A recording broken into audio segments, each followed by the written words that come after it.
it was copied. The Call to Freedom is coming up next, live after the news on the Liberty Radio Network at LRN. This is the Liberty Beat, your daily source for Liberty news and activist updates. Produced in partnership with SNLS News and listeners like you. Online at libertybeat.news and snls.news. I'm Mick Murrow with your latest edition of the Liberty Beat. Gold is trading at $1,285, silver at $14.94, and Bitcoin is trading around $5,085. Today's prices are brought to you by InnoScale. Take off with Managed Cloud. Looking for a safe, secure way to store your important files online? Let InnoScale handle it for you. Their high-availability cloud servers are the perfect solution for clients needing one or more secure, scalable servers with built-in hardware failover protection. For details, see them online at innoscale.net. In the news, a group dedicated to regime change in Venezuela held a secret meeting last week focused on overthrowing the country's government. That's according to a report from Activist Post, citing a report from the Gray Zone Project. Journalist Max Blumenthal Sunday revealed a list of meeting attendees he obtained over the weekend from a source. The list shows that the event, held at the Center for Strategic and International Studies in Washington, D.C., boasted as attendees members of the State Department, the Colombian and Brazilian embassies, members of the Venezuelan opposition, and other officials in the American national security state. The meeting comes after multiple failed attempts to depose the government of President Nicolas Maduro, who was elected in 2018. The President Donald Trump administration has made no secret of their intent to see Maduro gone, but thus far, nothing has worked. The Liberty Beat is sponsored in part by Brave Botanicals, high-quality kratom and CBD at reasonable prices, with excellent customer service. Brave Botanicals is activist-owned and mission-driven, fighting for your right to consume plant-based medicine and natural remedies. Find out more at mybravebotanicals.com. And right now, Liberty Beat listeners can save 10% by using promo code SNLS at checkout. This is the latest edition of the Liberty Beat. Find us online at libertybeat.news and snls.news. Your news now continues. The world was transfixed Monday on horrific images of Paris's Notre Dame Cathedral engulfed in flames, as they were broadcast across social media. Global news outlets in nearly every country were live streaming the devastating fire across platforms like Facebook, Twitter, and YouTube. The Mind Unleashed reports that those watching the live stream broadcast on YouTube saw something strange, mistakenly flagged as a conspiracy theory or fake news video. As it turned out, the columns of smoke rising from the Gothic Cathedral bore a startling resemblance to those of 9/11, and YouTube's anti-conspiracy software was quick to kick into gear. The text boxes were introduced to YouTube last year as a new tool that would lead to a cessation of fake news videos going viral on the platform. A police officer from the Bossier City, Louisiana Police Department was arrested in December for filming unspeakable acts with animals. 38-year-old Terry Yetman was charged with multiple counts of sexual abuse of animals, producing the evidence himself, including filming sex with his own police canine. Now, the decorated cop has also been charged with 31 counts of child pornography. The Free Thought Project over the weekend learned that Yetman, who had only been out on bail for 2 days for the 40 counts of animal abuse charges, was taken into custody again and charged with 31 counts of possession of pornography involving juveniles. According to WAFB, Yetman's bond is currently set at $620,000. Additional charges could be filed. According to the Louisiana State Police, Yetman was originally arrested on December 19th and charged with 20 counts of sexual abuse of animals by performing sexual acts with an animal, and 20 counts of filming sexual acts with an animal. Support for the Liberty Beat comes from the Conscious Resistance Network, featuring videos, news reports, and articles from a spiritual anarchist perspective. Experience the Conscious Resistance at theconsciousresistance.com. How would you like to have your business featured on the Liberty Beat? You can. Just send an email to libertybeat@snls.news for details. This is the Liberty Beat, produced in partnership with SNLS News and listeners like you. The Liberty Beat is online at libertybeat.news and snls.news. I'm Mick Murrow, reporting for the Liberty Beat, reminding you, spread liberty with a smile. I'd like to tell you about our newest innovations in helping to keep our communities safe: problem creation policing. Problem creation policing, or PCP, is a way to get the entire community involved in maintaining a safe neighborhood. This is more than just a neighborhood watch. We plan to have officers on the ground, helping, aiding, and surveilling for illicit activities. You never know when you're going to find some young punk doing something illegal out in public. That's why we're going to have officers everywhere. You never know when they're going to pop up. So we want PCP in our homes, at our jobs, and in our schools. We want PCP everywhere. How can you get involved in PCP? Well, for starters, you can call your local authorities and ask them how you can get PCP. I'm Byron Kingsley from the Citizens Respecting the Authority of Police.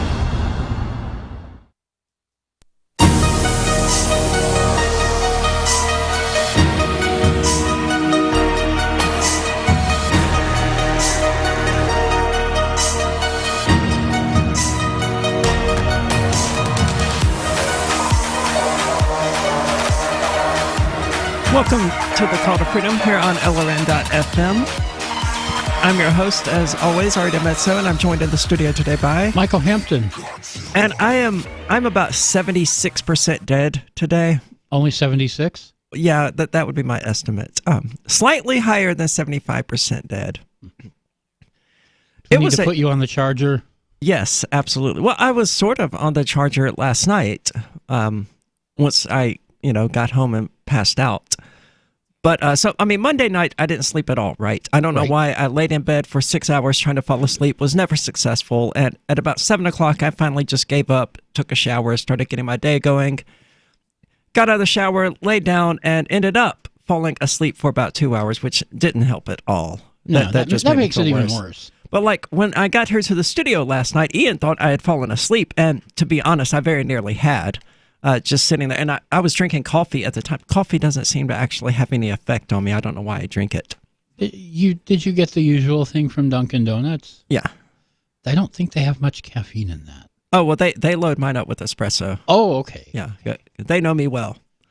But even then, I don't think it actually achieves anything for me because I've been drinking caffeine my entire life. Yeah, join the club. Yeah, so at this point, it's more of a not having caffeine gives me a headache and makes me tired than it is that caffeine gives me any sort of energy. Yeah, I drink caffeine right before bed and sleep for 9 hours. So it's like nothing. So after that, after Free Talk Live was Aria Uncensored, which was the second episode of the show, and it went very, very well. I really enjoyed doing it, but I also learned that something is different. Something has changed as far as my alcohol tolerance goes. Uh-oh. Yeah, like the first time I was on Free Talk Live, it was Christmas Day or Christmas Eve, I don't remember which. And I had 2 glasses of wine, and it just wasn't an issue at all. I just kept going and didn't get drunk. Mm-hmm. In fact, I had more than 2 glasses because I think we ended up doing Freer Talk Live, or that may have been New Year's Eve. I don't recall. Yeah, one of those nights we went till like 3 a.m. Yeah, and I got, and I was drinking wine the entire time and ended up just fine once I left. But last night, I didn't even have 2 full glasses. It was like 1.5 glasses, and it was spread out over like 3 hours. And when I went to leave, I was like, oh, no, I cannot drive like this. Uh-oh. So I messaged a friend to come and pick me up. And, of course, he saw it at like 7 o'clock this morning.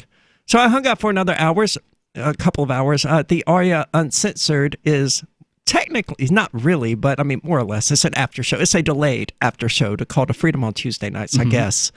Very delayed. But yeah, but even then, after that, there was an after show to the after show when me, Rich, and Ian were all kind of drunk. And I have no idea. That's when the trolling started, right? I'm proud to say I missed this bit.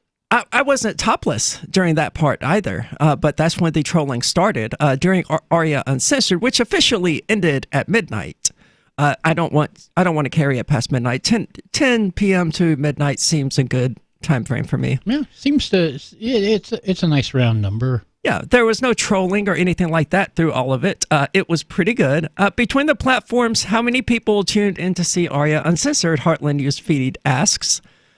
Well, it peaked at 52 on Twitch. I did not watch YouTube, but it's currently second for my most watched videos behind Shemale versus Nazi. The numbers, as far as I can tell, were about half of what Shemale versus Nazi was, which is pretty good because Shemale versus Nazi was really, really popular when it was live. Good. Yeah, and it's still my top performing video on YouTube. So all in all, I think we probably peaked at about 80 people watching live, judging from what I've seen on YouTube and Twitch and DLive. It may have been up to 100, but I doubt it. I think 80 is probably a more realistic number, and I think on average it was probably 30 at any specific moment. That sounds about right. But it was fun. Really, really great for a show's second episode. So I'm proud of it. It's definitely something I'm going to continue doing. I'm hoping, I've already messaged him, and he says he's interested in doing it, to have Derek J. Freeman this coming Tuesday join me for Aria Uncensored. Oh, nice. Yeah. It will depend on whether or not, they drive here. I think it's from Portsmouth. It's like 2-hour drive. Yeah. So they may not want to hang around for an additional 2 hours. Yeah. But, hopefully he's going to let me know later this night. I'm hoping we can get him for that. If not, I'll find somebody else to be entertaining with. So that's what we attempted, several times to talk about the ACLU event that you and Chris attended, and that I partially attended and walked. I saw you walk out, but I didn't see you come back, and I had no clue what happened. I didn't come back. No, they pissed me off, man, so badly. And I did go there to be somewhat confrontational. I had hard-hitting questions that I wanted to ask them. They ended up getting to those questions anyway without me actually. They ended up stating the answers anyway without me having to ask the questions.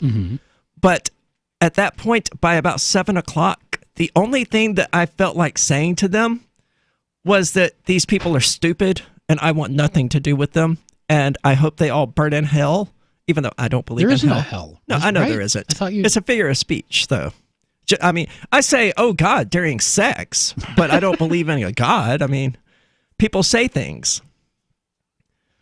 So they look, if you have male genitalia, I don't want to hear you talking about the patriarchy. I'm sorry, but I don't. I don't care if you're trans or not, because you have spent most of your life, if there is a patriarchy, and I don't think there is, but you have spent most of your life at that point benefiting from the patriarchy, if there is one. Okay, why do you say if there is a patriarchy? Because I don't believe that there is one. I believe there used to be one, and that there are vestiges and remnants of it that remain to this day. You don't think there's anything? You don't think there's any significant patriarchy now? No, I do not.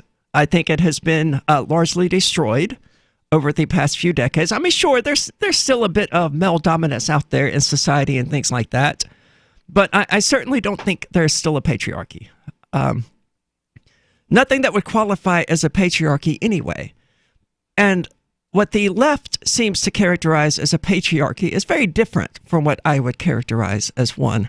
Like, Jessica Valenti, this lunatic who used to write for The Guardian, started a new newsletter called This Week in the Patriarchy once Donald Trump won the election. Oh. Because apparently Donald Trump winning the election is just absolute proof that there's a patriarchy to her, right? Well, obviously.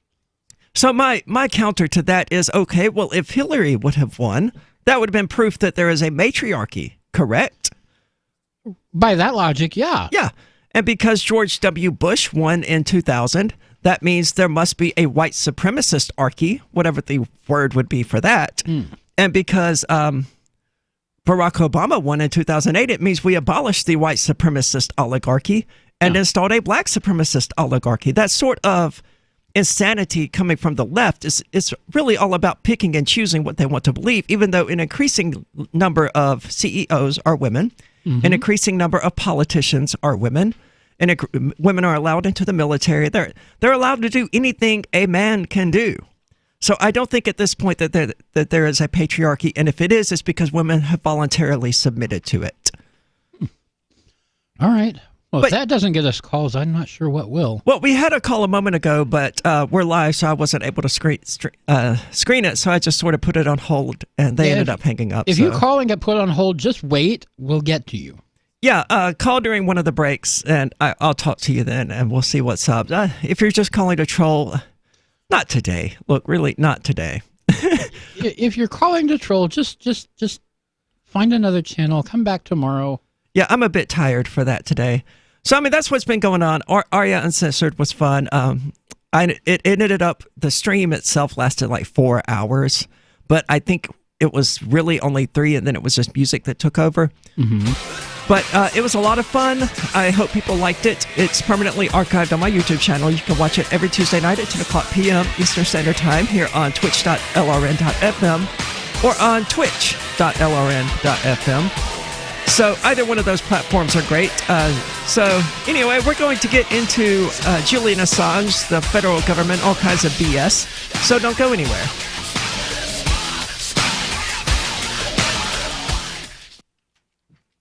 The new 4th edition of Healing Our World, The Compassion of Libertarianism will take your understanding of liberty to a deeper level and has over 1,300 updated references, new cartoons, and a foreword by Dr. Ron Paul. With discounts for multiple book purchases, the 4th edition of Healing Our World is a great gift for the liberals, pragmatists, environmentalists, and Christians in your life who think libertarianism is cold-hearted. Get yours today at healing.freetalklive.com and use promo code FTL for a $5 discount.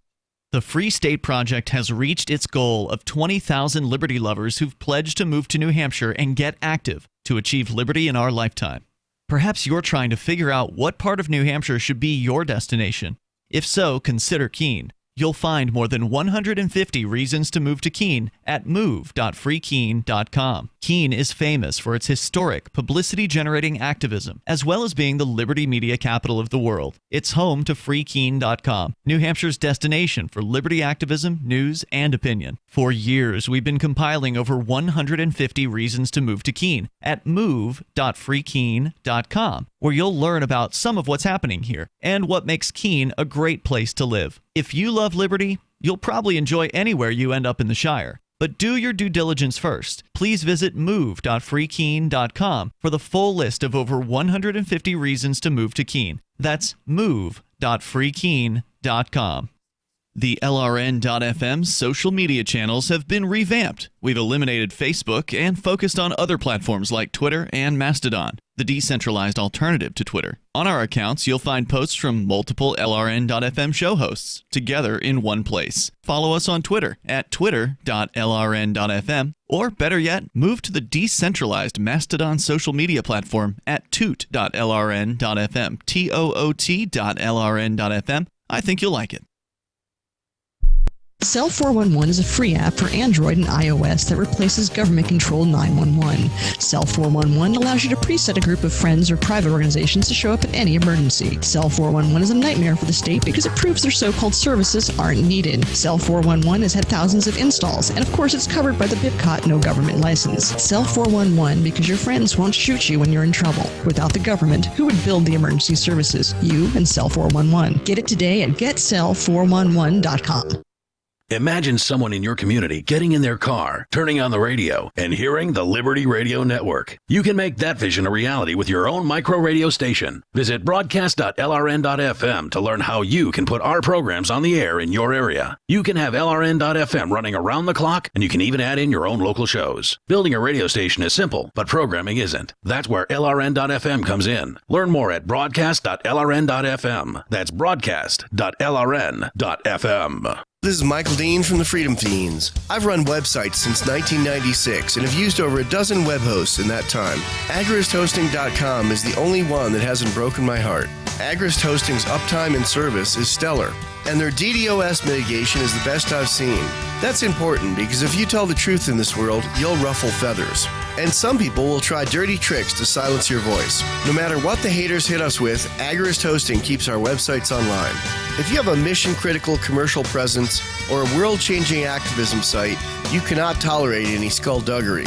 So go with AgoristHosting.com. Have a WordPress or blog site, but you're not satisfied with performance or uptime? Or just want raw hosting? Want to pay with Bitcoin? Bitcoin, Agris Hosting specializes in high-performance hosting with personalized service. Go to agrishosting.com and click on the button that says Get Hosted. That's agrishosting.com. Join the LRN.FM Discord for live chat 24/7 at discord.lrn.fm. That's discord.lrn.fm.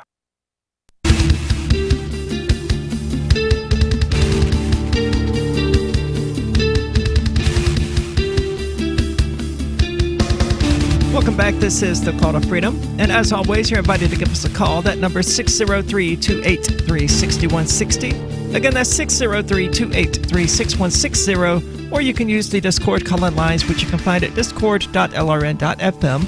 And join in on the chat there, which is usually not about anything absolutely related to the show. They're just doing their own thing. Yeah, I mean, it's good conversation, though. Apparently, people on DLive are reporting they're getting invite expired when I direct them to discord.lrn.fm. Uh-oh. I don't know why. I don't think that actually entails any sort of invite to the server. Yeah, it's an invite link for Discord. Okay. Well, we got somebody looking into it now, so thanks for that, Tankant. So, We'll get that fixed. According to the EFF, the prosecution against Julian Assange is about much more than attempting to crack a password. Apparently, the recent arrest of WikiLeaks editor Assange surprised many by hinging on one charge, a Computer Fraud and Abuse Act charge for a single, unsuccessful attempt to reverse engineer a password. This is that crappy law that they passed back in 1986 when the Commodore 64 was the big thing, and they just basically they had no idea what they were doing and made a bunch of stuff up. I mean, that's generally the government. Yeah. So, but this might not be the only charge that Assange ultimately faces.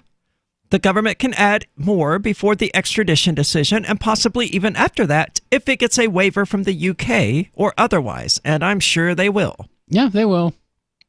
Some have claimed that as the indictment sits now, the single CFAA charge is a sign that the government is not aiming at journalists. The EFF disagrees. This case seems to be a clear attempt to punish Assange for publishing information that the government did not want published, and not merely arising from a single failed attempt at cracking a password. And having watched CFAA criminal prosecutions for years, they think that neither journalists nor the rest of us should be breathing a sigh of relief. No, you shouldn't. If you're a journalist, if you're a blogger, if you're a YouTuber, if you're any kind of content producer, you should be scared. Michael, that's nuts, man. No, that's not nuts. It is not. Look, them going after Julian Assange, the owner and proprietor of WikiLeaks, is it's not time to be ringing the alarm bells for PewDiePie and and for us on YouTube and Twitch. I mean, it's just. Well, I don't know if PewDiePie is publishing things the government doesn't want you. It's a terrible precedent, sure, and it's something that we should be speaking out against. But it's not like, oh no, they're rounding us up for the boxcars. We need to be terrified. They're coming. They're coming. They are not coming, and I think that sort of hysteria is not going to help anybody. But the CFAA grants broad discretion to prosecutors and has been used to threaten, prosecute, and civilly sue security researchers, competitors, and disloyal employees, among others. It has notoriously severe penalties, often applied out of proportion to the offense, which is about right for the government. Yep. Here, the government says the single charge of attempted, apparently unsuccessful assistance in password cracking can carry 5 years in prison, although under the sentencing guidelines, the actual sentence would likely be lower. Remember, there is no parole in the federal judicial system. So is it equally illegal to attempt to crack the password on a government computer as it is to just do it to like a hotel computer? No, what the actual law says is a so-called federal interest computer. And what that means is it's either a government computer or a government contractor's computer or a bank computer or anything else that the government has a so-called interest in. Okay. So Well, I mean, that's pretty. So that's certainly pretty broad. Yeah, just breaking into your computer at home, no. But if you break into a Verizon's computer, Verizon does have defense contracts, so that would be covered. Okay, that sucks. Well, we can all agree we need some method for prosecuting malicious computer crimes. The lack of clear limits and exceptions, combined with draconian penalties, make the CFAA a powerful hammer that prosecutors can use against those who act against the wishes of a computer owner. I'm not sure that we need some method for prosecuting people for malicious computer crimes, but okay. No. We'll go with that assumption for now, I guess. I mean, might as well. It's the EFF, and they're still thinking you can use the state to defeat the state. Yeah.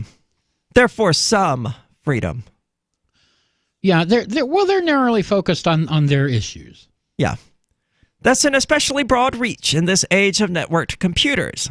As the tragic prosecution of our friend Aaron Swartz for downloading scientific articles demonstrated, this isn't the first time that the CFAA has been used to bludgeon people for trying to inform the public. Since journalists often work to provide us with information that the powerful do not want us to see, we do not believe this will be the last time we see the CFAA used to prosecute efforts central to journalism. There is a big difference. And look, I'm no fan of the state. I'm not arguing that what the state is doing is right, but there is a big difference between being handed documents that the government doesn't want you to have and publishing those because you have journalistic integrity and actively attempting to crack the password to a government computer. Yeah, you're right. There is a difference there. I don't think that attempting to crack into a government computer is necessarily, even by constitutional and classical liberal standards, going to be covered by the First Amendment. Yeah, they don't. But, even if Julian Assange had not done this, they would have come up with something else. Like, a rape allegation in Sweden. That's true. I can't argue with that because, yeah, they absolutely would have. But he did give them the ammunition that they're now using to shoot at him. Yeah. If you're doing this, you've got. If you are a journalist, you have got to keep yourself entirely above board and do as much as you can to avoid this kind of stuff. Yeah, but they'll again, use it against you. Yeah, even if he hadn't done this, as you said, they would have found something else. Even if they had to invent it out of the blue. When analyzing the worst abuses of the CFAA, the EFF has argued that the statute should only be applied to serious attempts to circumvent technological access barriers, including passwords. But even if the government has made a sufficient claim of a legitimate CFAA violation here, it still must prove every element beyond a reasonable doubt. And it should do so without relying on irrelevant arguments about whether WikiLeaks was truly engaged in journalism. How could they not have been? I really need to hear this argument that WikiLeaks and Julian Assange are not journalists. Yeah, that's what the government has been trying to say. But, I actually read the indictment, and it's like 23, 24 paragraphs, and like 19 of them are all about how he and Manning was giving him source documents, and he's doing basic news gathering stuff. So literally, the vast majority of this indictment is about his journalistic activities. And that's the way they're framing this. I'm just curious, what the argument is, what the logical or rational argument is from people who suggest that, Assange is not a journalist and should not be covered by any sort of protection of the free press. So what do they think a journalist is? I don't know what they think a journalist is. I don't understand the mindset. Is it because he didn't write articles about? That could be it. But, journalism is not just about writing articles. It is not, and that's a pretty weak argument, but that's just speculation. I'm going to look into this. This is the Call to Freedom. Don't go anywhere. We'll be back in just a moment.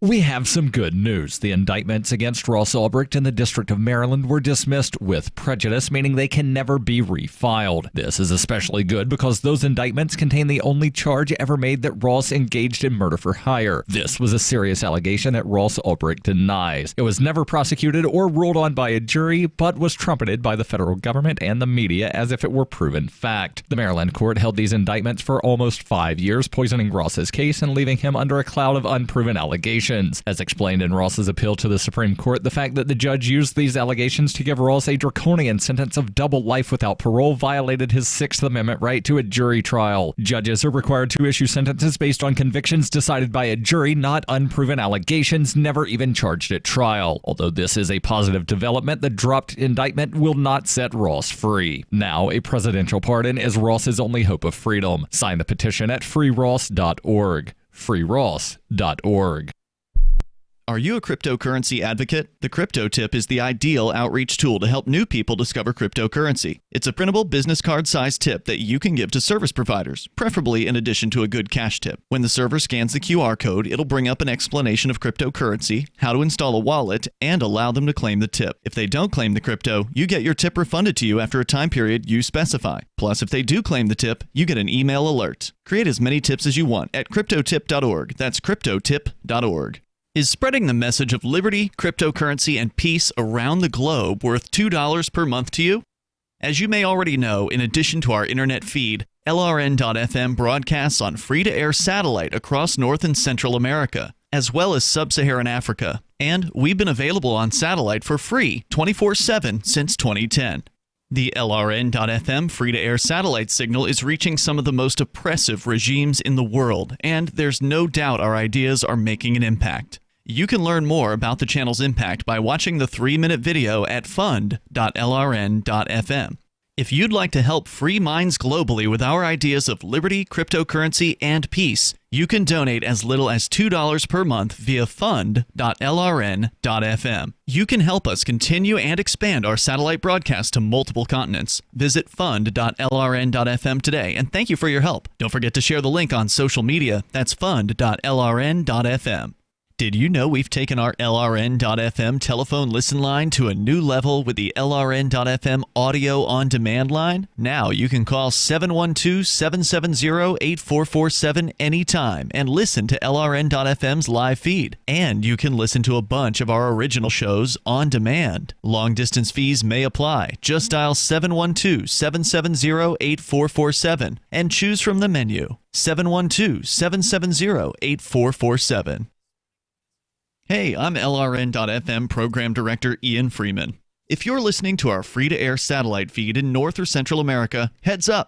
We've been on the Galaxy 19 satellite since 2010, but now our satellite provider is moving LRN.FM to a new channel on a different transponder. The current channel will stay on the air until the end of May to give you time to transition without any loss of service, so don't delay. I've posted the new channel details at sat.lrn.fm, but in case you're listening with no internet access, if you do a blind scan on your receiver, you should see the new channel at transponder 6, 11.8425 GHz, horizontal polarization, symbol rate 22,000, FEC 3/4. All that information is at sat.lrn.fm, as well as a link to our Patreon, where you can support our channels for just $2 a month. Visit sat.lrn.fm for more information about our international satellite channels, and thanks for listening to LRN.fm. You're listening to the best liberty-oriented audio streamed around the clock, on the air, and online. This is the Liberty Radio Network at LRN.fm.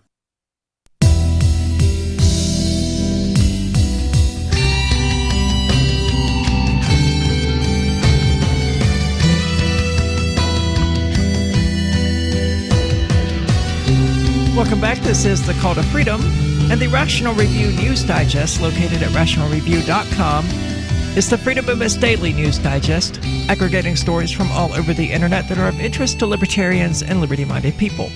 They include podcasts, videos, blogs, and news articles, and are now a source for people to receive the Call to Freedom's podcasts. So be sure to check them out. Again, that's rationalreview.com. And as promised before we left, I looked into the question about whether or not Julian Assange is a journalist. And according to Bloomberg, it depends on what year you ask. As he awaits his extradition hearing in the United Kingdom, the debate over what to call him and his organization WikiLeaks is once again important. Depending on who is speaking, Assange is either a publisher, a hacker, or the head of a hostile intelligence service. Maybe all of the above. The debate, though, is vitally important. If WikiLeaks is not different from a news site, then its news gathering and publication should be almost entirely from American prosecution, protected almost entirely from American prosecution under the First Amendment. If WikiLeaks is a journalism outlet and Assange is a reporter, then what happens to Assange could happen to other journalists. But if WikiLeaks is a collaborator with Russian intelligence, God, that hurts my soul. Right after the FBI comes out and goes, oh yeah, nobody's collaborating with Russia. Nothing, Burger. Then it is a pawn in an adversary's political campaign against a U.S. election. In this respect, it's important to draw a distinction between independent news organizations and internet activists that advance the interests of or collaborate with hostile powers by publishing the emails that hackers steal. That is such an issue. Because first of all, it's not true, right? Right. The Podesta emails were not leaked because he was hacked or anything like that. It's because he was an idiot who gave his password in a phishing attempt. And it may have been Russians who were ultimately responsible for it, but I don't think that the source of this ultimately matters. Even if it was Russians, what you're criticizing the Russian government for is for telling us what our elected people were up to. That's the issue you seem to have with them. Yeah, well, the issue is it's the wrong person delivering the message. Yeah, but they're shooting the messenger. That's a silly position to take, though. They're human beings. Of course, they're silly. Yeah, but I mean, and I expect stupidity from them. But the point of this is to tell them why they're wrong, not just to call them stupid. But I love calling them stupid. Yeah, and they are stupid, but they're also wrong. And the reason they're wrong is because ultimately all that was revealed to us is the things that our government is up to. If our government is up to things that are so bad that the Russian government is like, hey, we kind of feel like you, the American people, should be aware of this, then it's an indictment of our government and its actions, not an indictment of the Russians. Yeah, this is not about WikiLeaks or Russia. It's about what the Hillary Clinton campaign did. Absolutely. And so I like how Bloomberg just takes this sort of Russians influenced the U.S. election thing and just continue to run with it, even though all available evidence so far is that it's totally bogus. Yeah, has said that, there's nothing to it. It's absolute crap. Sure, the Russians probably did not want Hillary to become president. It may have been all of that warmongering she was doing. Just could have been. Maybe. So let's start with the civil libertarian argument. WikiLeaks has published diplomatic cables, videos, and emails that have extraordinary news value. The cables the organization disclosed in 2010 showed, for example, that Yemen's president boasted of lying to his legislature about U.S. drone strikes. That's about right. It is? Sorry, I had to mute somebody who was spamming. It just had to be taken care of. Yeah. Another WikiLeak was the drone video that showed a U.S. airstrike that ended up killing a member of the Reuters news staff in Baghdad. These disclosures were in the public interest. In this sense, indicting Assange for encouraging his source for these disclosures, Private Chelsea Manning, to take steps to hide her identity when logging onto the networks containing the cable she ultimately stole, will have a chilling effect on journalism. Because that's why they were trying to hack the password in the first place. What was? So that Chelsea Manning could log onto this system under someone else's name and possibly not get caught taking documents. As The Intercept's Glenn Greenwald and Micah Lee wrote last week, the U.S. indictment of Assange characterizes as a felony many actions that journalists are just not permitted but required to take in order to conduct sensitive reporting in the digital age. The point has merit. The activities described in the Assange indictment do not really rise to the level of serious hacking. That said, the volume of material WikiLeaks published in 2010 also endangered good people, in particular the confidential sources who spoke with U.S. diplomats with the expectation that their conversations would remain secret. And that is not true. Those names were redacted, even by WikiLeaks. Yep. In an interview with Guardian reporters in 2011, Assange dismissed the danger, saying that if the... Or maybe they didn't. I have heard that WikiLeaks redacted them. Yeah, that's what I understood. But in an interview with Guardian reporters in 2011, Assange dismissed the danger, saying if the sources were killed, they had it coming because they were informants. Okay. Hello, Sirpy Boy. I am doing good. Thank you for asking. But a more charitable reading of the indictment is that the Justice Department is treating Assange like Al Capone, famously taken down on tax evasion charges. The indictment appears to go out of its way not to indict Assange on charges that he published classified information, which would establish a dangerous precedent against media organizations. Instead, the indictment treats Assange coaching of Manning as a kind of hacking. Well, it's treating it as conspiracy to commit hacking. And conspiracy you've got. Hacking? No, didn't happen. And we discussed that yesterday. They certainly have conspiracy. He was literally conspiring to hack this computer.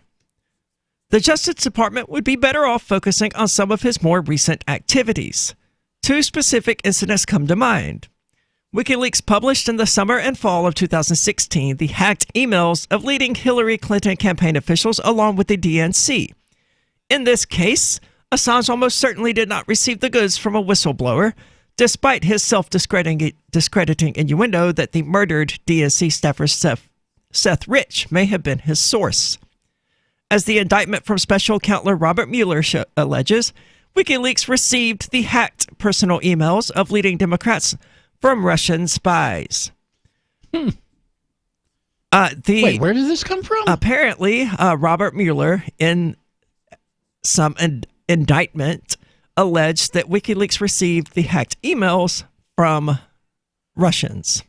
Okay. And this, so I'm clicking it, leads back to their own articles, their own opinion pieces. And another opinion piece, not actual news. And not to mention, if there was evidence of that sort of collusion, it would be front and center. Given, how'd that be front page news for weeks? Yeah, you have conspiracy right there. You have Donald Trump openly stating that he wanted WikiLeaks to publish these emails about Hillary, right? Right. If there was any truth whatsoever to the allegation that WikiLeaks got them from Russians, there's your collusion right there. Yeah. Using WikiLeaks as the middleman. You know, the other thing is that during that time, Julian Assange was out there saying, well, some people were telling him, well, why haven't you published any Republican emails? And Assange was like, nobody sent us any. But they did. In 2016, I think, they published a bunch of Sarah Palin emails. It may have been 2012, whenever it was that crazy woman was relevant. Yeah, it's 2012.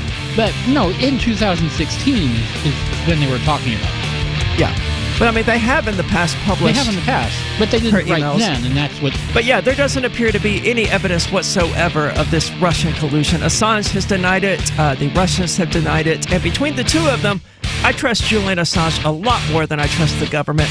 We're going to be back with this, so don't go anywhere. This is The Call to Freedom. Did you know you can legally exit the U.S. federal income tax system? Well, it's true, and thousands of American nationals are doing it. The 16th Amendment and the Internal Revenue Code are legal, but only in a limited jurisdiction. This is the basis behind the voluntary nature of the income tax. Learn the exit strategy provided by Congress. Find out more by visiting weissparis.com and watch our numerous videos. That's WEISS Paris.com. Saying that a few images of displaced refugees would probably do the trick, Americans admitted this week that they could probably be talked into another war. Citizens nationwide told reporters that if they were to see a blurry satellite image of potential nuclear weapons or footage of an evil militant group, they could easily see themselves getting on board with another major military effort. I'm not saying I'd be gung-ho about it right away, but if they called it something like a concentrated military operation or something other than war at first, I could see myself warming up to the idea. Honestly, just hearing a top official on TV say something like patriotic duty might clinch it. And in this week's op-ed pages, an area man finds it's just his luck to lose thousands at the blackjack tables every night for the past few weeks. In other news, a senator tries submitting a rejected bill to the Canadian Parliament. What Mom would have wanted is evolving over the course of funeral planning, and a new report finds you're actually saving money with a Franklin Skate Center roller rink membership. This is the Onion News Network. Some of you asked, and now we've delivered. LRN.FM's live Keene, New Hampshire studio shows are now streamed in HD on Twitch. Visit our channel at twitch.lrn.fm and give it a follow. If you have Amazon Prime, you get one free subscription on Twitch. If you use it on our channel, Twitch will give LRN.FM a monthly piece of your Prime subscription cost. So please watch, follow, share, and subscribe to twitch.lrn.fm. That's twitch.lrn.fm. Free speech is protected on the internet, right? Not always. Government agencies try to limit free speech and commerce on the net. Luckily, when they do, the Institute for Justice is there to defend your First Amendment right to free speech. IJ helped set the first federal precedent for internet free speech in 1999, and ever since has worked to prevent unconstitutional roadblocks in cyberspace. Visit our website today at ij.org. Did you know you can listen to LRN.FM via our free-to-air satellite channels? We have channels over nearly all of North America and much of Africa. All you need is an affordable receiver and a dish as small as 30 inches. There are no monthly fees. Learn more at sat.lrn.fm. Plus, if you are a broadcaster or want to be one, this is a good delivery method for our content. See our coverage maps and get details at sat.lrn.fm. That's sat.lrn.fm. sat.lrn.fm. Would you like to hang out with Penn Jillette? He's keynoting Freedom Fest this year. I, for one, am thrilled. Freedom Fest is the largest liberty-oriented gathering in the world. They take a Big Ten approach with libertarians, conservatives, liberals, anarchists, and just open-minded people mingling together to hear real debates, share real solutions, and converse freely. This year's theme is the Wild West, a time of liberty and opportunity, or a time of anarchy and violence. Maybe both. Go to freedomfest.com/FTL and get your tickets now. freedomfest.com/FTL. Not convinced yet? Hey, I understand. It's a high-end event, even with coupon code FTLEB. Sure, you're likely to receive investment advice that'll make that sum seem paltry, but I have something special for you. Go to freedomfest.com/FTL and you'll get the 5 best speeches from last year for free. Call it a test drive. Do yourself a favor and go to freedomfest.com/FTL. freedomfest.com/FTL. Use coupon code FTLEB for a discount. Do you love Twitter? Make sure you favorite the LRN.FM Twitter account so you can receive our tweets at twitter.lrn.fm. That's twitter.lrn.fm.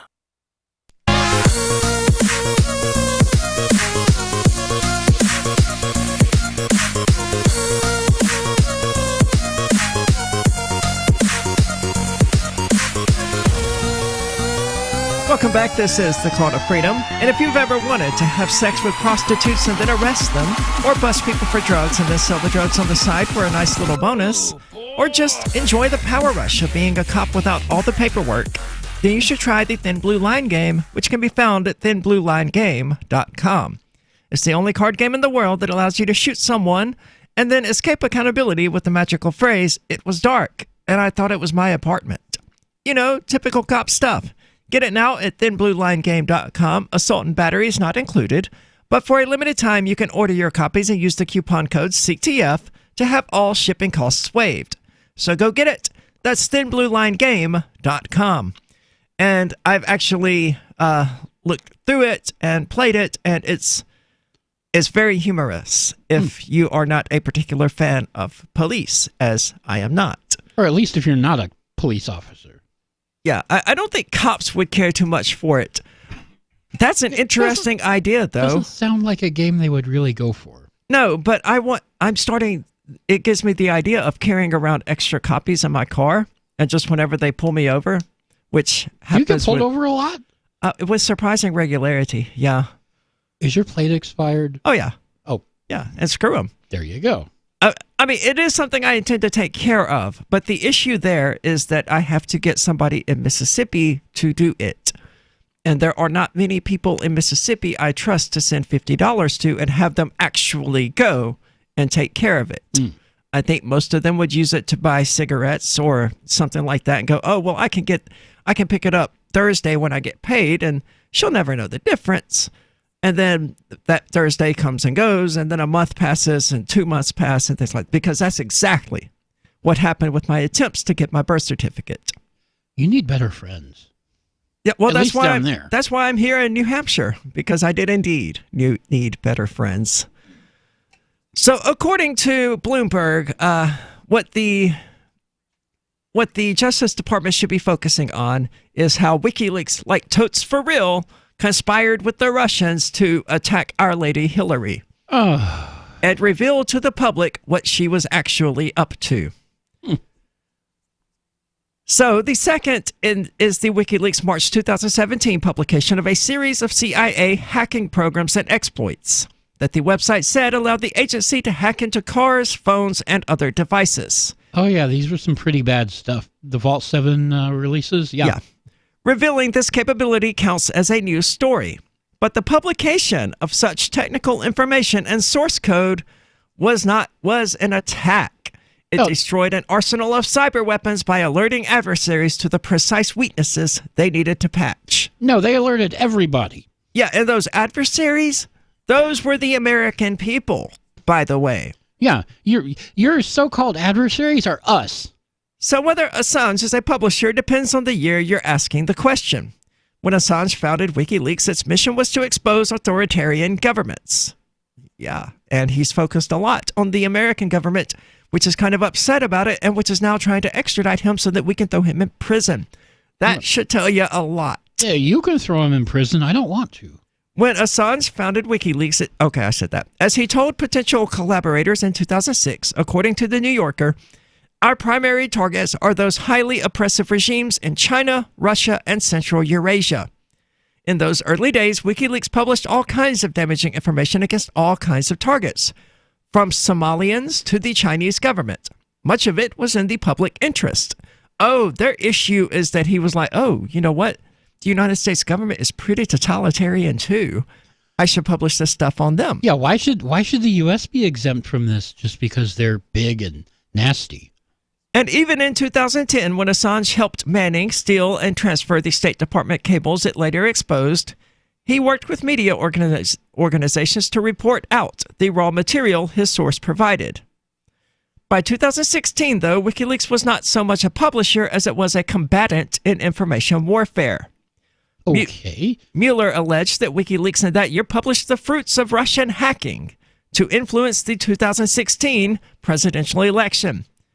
Then, a year later, WikiLeaks disarmed key tools of the CIA, one of the agencies charged with defending against these kinds of Russian attacks.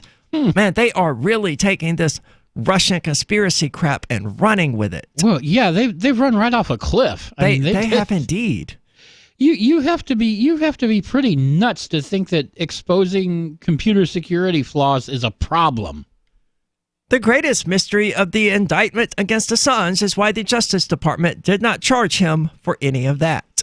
Well, because it's all BS. It's all BS and First Amendment. Hello. It's being peddled by fake news journalists like Bloomberg, who are just going to continue repeating this story about Russian conspiracies. Because that's the way you do it. You repeat the big lie until everyone believes it. Yep.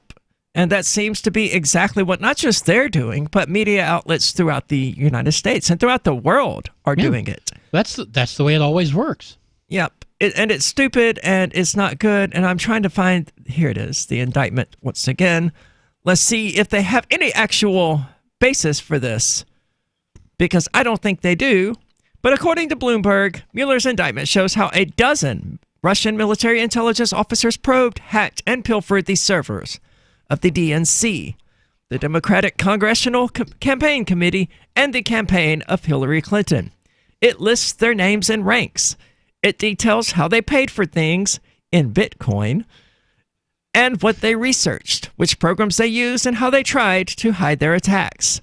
It reveals the phony personas some agents used in their online interactions: Alice Donovan, Jason Scott, Richard Gingrey. And it has a tantalizing detail about the campaign's timing. On the same day that then candidate Donald Trump publicly asked the Russians to find the 30,000 emails that were missing, the Russian hackers probed Clinton's personal servers. Now, this is coming to us from Bloomberg from July of last year. So I don't think that any of this crap they just said actually turned out to be true, according to Mueller and his FBI report. But they enjoy saying it. In their article attacking Julian Assange, they say, no, he's a foreign collaborator. They reference this outdated, irrelevant material that has been dismissed by Robert Mueller himself. So all of it makes for compelling reading, but it also reveals the irony about online privacy. The very government capabilities derided 5 years ago as potential invasions of privacy were necessary in pinning blame on a foreign government that used much cruder techniques not only to read the communications of American citizens, but to release them on the internet. Put another way, oh dear God, we need Big Brother to expose the snooping of little brothers. Okay, then. Oh, wow, man. They deep-throated that boot. Oh my. They opened up wide there. Yeah, they did. And this is coming from a journalist organization? This is coming from Bloomberg News. You know who Michael Bloomberg is? I do not. He's former mayor of New York, billionaire, leftist. I believe it. Hard leftist. The spends statement, millions on gun control. Anyone saying we need Big Brother sincerely should be burned at the stake. Not literally, because that would be aggression. But figuratively. But yeah, the source of this particular opinion piece, Bloomberg, should be metaphorically burned at the stake. And the threat Russia posed to the privacy of Democratic Party officials such as John Podesta is not fleeting. Foreign states and private actors pose a grave and continuing threat to the privacy of American citizens. Exactly like Big Brother. So it's like, who would you rather have reading your emails and spying on you? The Russians or the American government?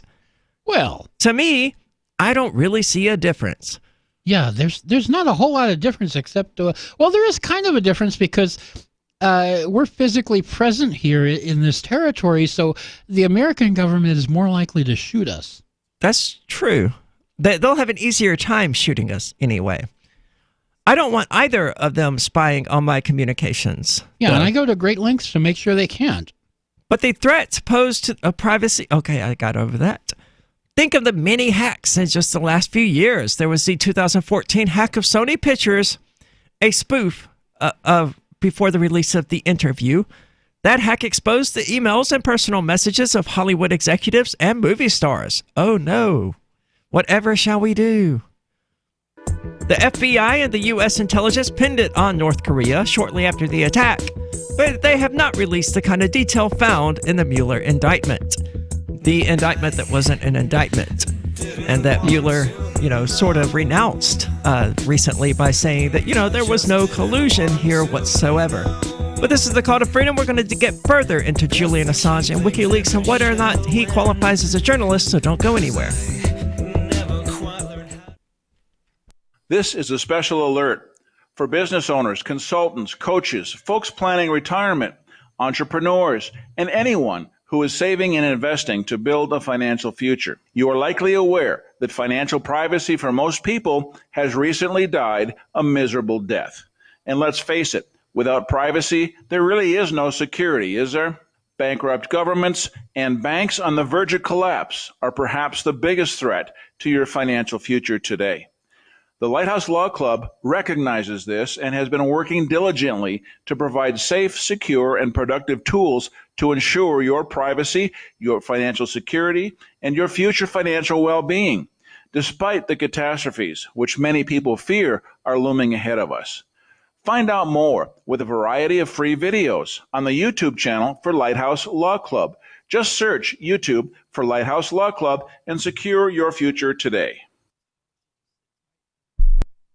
Now that you've found the Liberty Radio Network at LRN.FM, you may want to help expose others to our great programs. To assist you in doing so, you'll find resources at promote.lrn.fm, including details on how to get a free bumper sticker, quarter-page flyers you can print out and distribute, banners for your website, as well as files that will allow you to make your own custom banners and graphics. Visit promote.lrn.fm and help bring new listeners to the Liberty Radio Network. That's promote.lrn.fm. There are basically two types of advertising, direct response and branding. Radio is great for direct response with its low cost to listener ratio, but audio can't be beat for branding, which is a longer term endeavor. You want to be the first thing that someone thinks of when they think about your product or service. If you have a local business that you want kept top of mind in your community, call the station. If you need national reach, Free Talk Live's got around 200 radio stations, millions of monthly listening sessions, can suit all budgets, and if we don't think we're right for you, we'll tell you. Email me, mark@freetalklive.com. More of the Call to Freedom is coming up next, live after the news on the Liberty Radio Network at LRN.FM.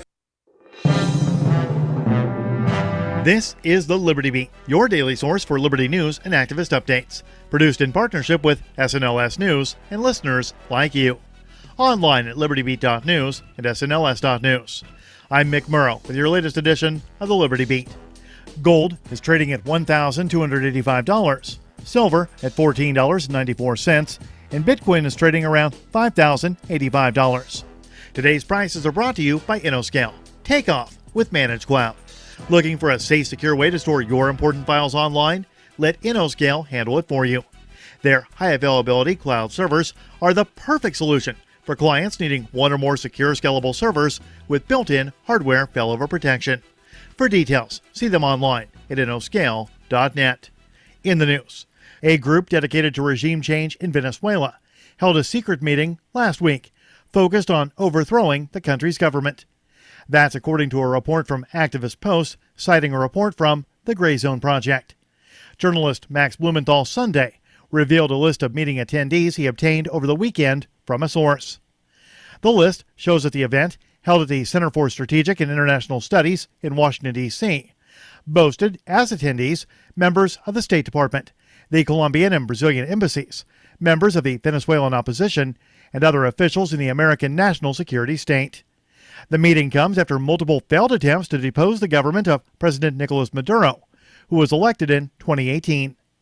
The President Donald Trump administration has made no secret of their intent to see Maduro gone, but thus far, nothing has worked. The Liberty Beat is sponsored in part by Brave Botanicals, high-quality kratom and CBD at reasonable prices, with excellent customer service. Brave Botanicals is activist-owned and mission-driven, fighting for your right to consume plant-based medicine and natural remedies. Find out more at mybravebotanicals.com. And right now, Liberty Beat listeners can save 10% by using promo code SNLS at checkout. This is the latest edition of the Liberty Beat. Find us online at libertybeat.news and snls.news. Your news now continues. The world was transfixed Monday on horrific images of Paris's Notre Dame Cathedral engulfed in flames, as they were broadcast across social media. Global news outlets in nearly every country were live streaming the devastating fire across platforms like Facebook, Twitter, and YouTube. The Mind Unleashed reports that those watching the live stream broadcast on YouTube saw something strange. An excerpt from an Encyclopedia Britannica entry regarding the World Trade Center bombing on September 11, 2001, accompanying the footage.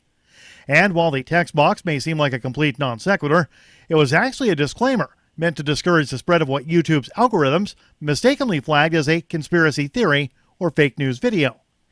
As it turned out, the columns of smoke rising from the Gothic Cathedral bore a startling resemblance to those of 9/11, and YouTube's anti-conspiracy software was quick to kick into gear. The text boxes were introduced to YouTube last year as a new tool that would lead to a cessation of fake news videos going viral on the platform. A police officer from the Bossier City, Louisiana Police Department was arrested in December for filming unspeakable acts with animals. 38-year-old Terry Yetman was charged with multiple counts of sexual abuse of animals, producing the evidence himself, including filming sex with his own police canine. Now, the decorated cop has also been charged with 31 counts of child pornography. The Free Thought Project over the weekend learned that Yepman, who had only been out on bail for 2 days for the 40 counts of animal abuse charges, was taken into custody again and charged with 31 counts of possession of pornography involving juveniles. According to WAFB, Yetman's bond is currently set at $620,000. Additional charges could be filed. According to the Louisiana State Police, Yetman was originally arrested on December 19th and charged with 20 counts of sexual abuse of animals by performing sexual acts with an animal and 20 counts of filming sexual acts with an animal. Support for the Liberty Beat comes from the Conscious Resistance Network, featuring videos, news reports, and articles from a spiritual anarchist perspective. Experience the Conscious Resistance at theconsciousresistance.com. How would you like to have your business featured on the Liberty Beat? You can just send an email to libertybeat@snls.news for details. This is the Liberty Beat, produced in partnership with SNLS News and listeners like you. The Liberty Beat is online at libertybeat.news and snls.news. I'm Mick Murrow, reporting for the Liberty Beat, reminding you, spread liberty with a smile. CEO Jeff Potkel went berserk earlier this morning, becoming drenched in his own blood and the blood of several employees as he viciously demanded the staff produce more web video content, or he would, quote, kill them all. We need more videos! Videos with bands! Random videos! Funny videos! I want a video with a celebrity! I don't give a shit which one! You think this is funny? I'll show you funny! He threw our office manager's body against the door and then told us that nobody could leave unless we came up with 3 original video ideas. Then he made us watch as he bit his own tongue in half. People don't want to read! They want videos! They want to sit at work and watch videos! Videos need to go viral! Viral! Viral! Viral! This is the Onion News Network. Oh!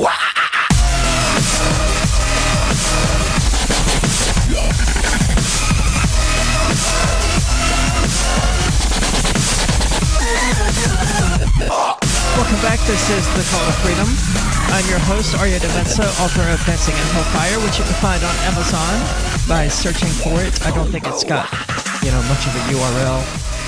So do that if you're curious. And I'm joined in the studio today by Michael Hampton from BitcoinHistory.com.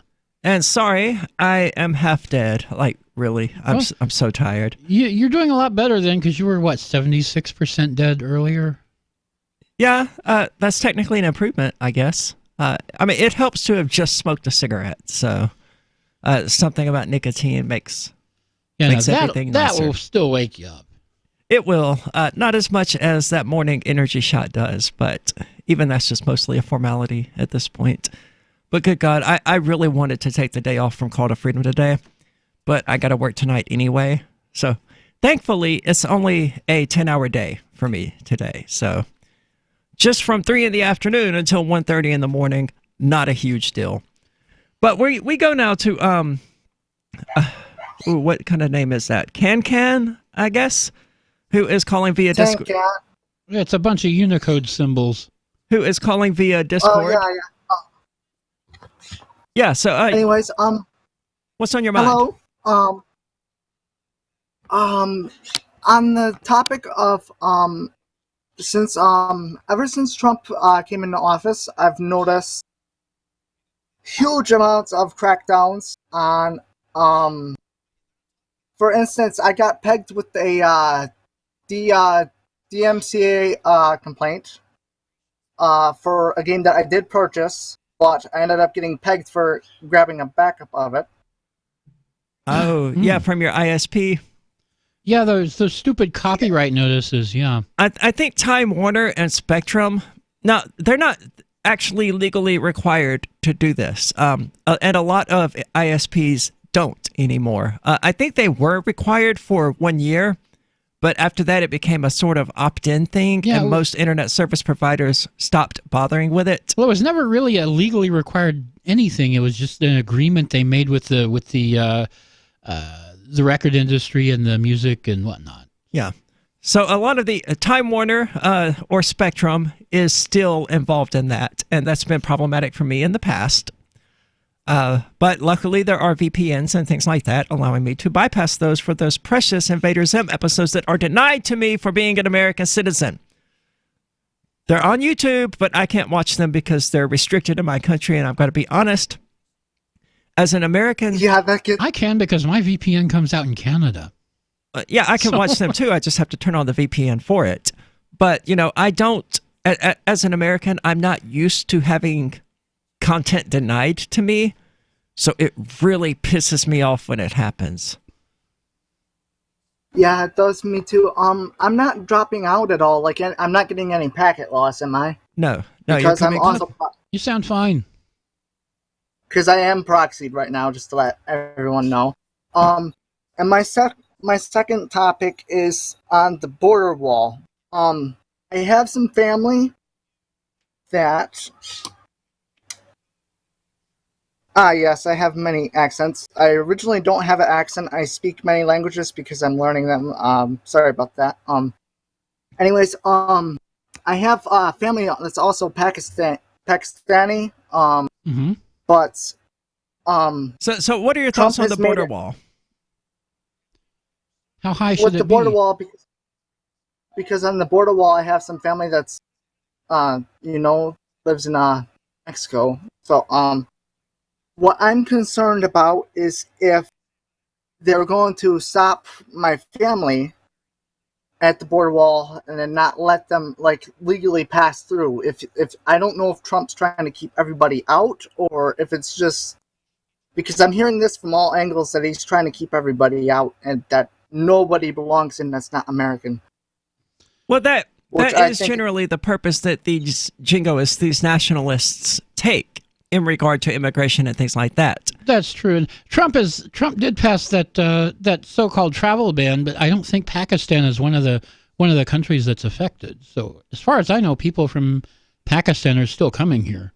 Well, I think Pakistan was on it. I don't remember now off the top of my head, but I do remember that it was like basically every country that we regularly drop bombs in, we're not taking people from them. I don't think the U.S. is dropping that many bombs in Pakistan right now. I think it's just Pakistan and India drop going bombs at each every other. day in Pakistan. Really? Yeah. They turn the other. We're not at war with them because the Pakistani government turns a blind eye to it. It's part of our little alliance thing there. But whether or not they're on the travel ban or not, the travel ban itself is just ridiculous. It's a way of saying... It's ridiculous, it's wrong, it's racist, and it needs to go. Yeah, and when you combine that with the border wall and the whole... They're not building a border wall on Canada, right? Right. I mean, there's a little barbed wire fence in some places, but... And they're not going to stop people who want to come over here from Europe. It's all about race to them, and I know they like to deny it. But ultimately, Trump is motivated by the same concerns that white nationalists like Christopher Cantwell are motivated by, and that's a desire to keep America white. And I think that's ridiculous. So I don't think there should be a border wall. If there is, I think there should be a GoFundMe campaign so that the people in Mexico can buy C4 to blow it the hell up when there is nobody there. To that. When there is nobody there. I must make that qualification. They should not kill anyone in the process of blowing up the wall. They should try not to. Unless they're shooting at you. In which case, yeah, sure, blow them the hell up, man. They shot at you because you tried exercising your innate right as an existent animal here in a universe where animals sort of have the right to travel where they please. Right. But we give more rights to birds than we do to Mexicans. Yeah. And that's appalling. No one goes, we need to build a giant dome to keep the Mexican birds out. That's stupid. The idea of requiring a bird or any sort of animal to have to go through these checks and not checks and balances, through these hoops. Checkpoints, yeah. And checkpoints and things like that is just absolutely absurd. Did that answer your question? Yeah, but I also had another one.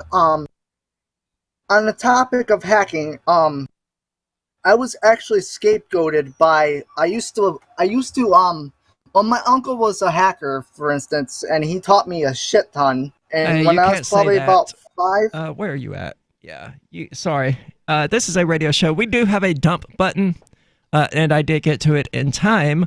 I hit the drop button on the phone just out of habit, and that was a bit of a delay, but it's got plenty of delay to it. Sorry about that. That was more than likely my fault, because I'm just so used to people being aware that you can't say things like that on broadcast radio, right? Yeah, well, people don't. A lot of our listeners here, viewers, don't realize we're also on broadcast radio. Yeah, and that's what I'm saying. It was my fault. I dropped the ball on that. I never said that to him at any point while we were talking during the break. During the break. So that was 100% my fault. I apologize for that. We do have a dump button, so for everybody out there on terrestrial radio, they won't hear it, which is good because it keeps the FCC off our backs and all of that kind of stuff. You can say anything you want on Aria uncensored, and in the Twitch chat and in the D-Live chats within limits, obviously. We can't allow certain things to be said there in the chat without putting our channels at risk. If you go full toxic Nazi in there, then you'll probably get banned or something. But yeah, I had to ban someone earlier because, I mean, they were trying to get banned for some reason. And, I mean, they seem to have this perspective that, oh, well, it's a libertarian show, so they won't ban me for anything. Dude, I will ban you for a lot. And it's not my channel, to be clear. LRN is not my channel. No, it's really not your fault, Tancan. That was my fault. I didn't tell you. So definitely don't be sorry. But, yeah, we won't allow overt racism and things like that because there's just no reason to. It's dumb, and that's all there is to it. So the border wall in Mexico, I don't think they're going to actually build what Trump wants, which is they good. never will. No, but he likes saying it. And I think that, it's probably going to be a critical linchpin in the Democratic campaign if they were smart enough to use it against him. But then they would have to sort of take the position that Democrats want the wall, so I don't see that happening either. But this is the Call to Freedom. We'll be back with more of this discussion, so don't go anywhere. What do you shop for that you could otherwise buy at Amazon? Pretty much everything, right? Amazon has competitive pricing and they deliver, and that's a big plus. If you could plan ahead in your shopping, would you be interested in saving up to 33%? There's a catch. You have to do your shopping in Bitcoin. But imagine those savings. It's like a huge raise. All you have to do is go to saveitpurse.com. We've saved thousands, and you can too. Plan ahead and save. Saveitpurse.com. Since time began, tyrants have taken aim at personal liberties. Now there's a movie that aims back.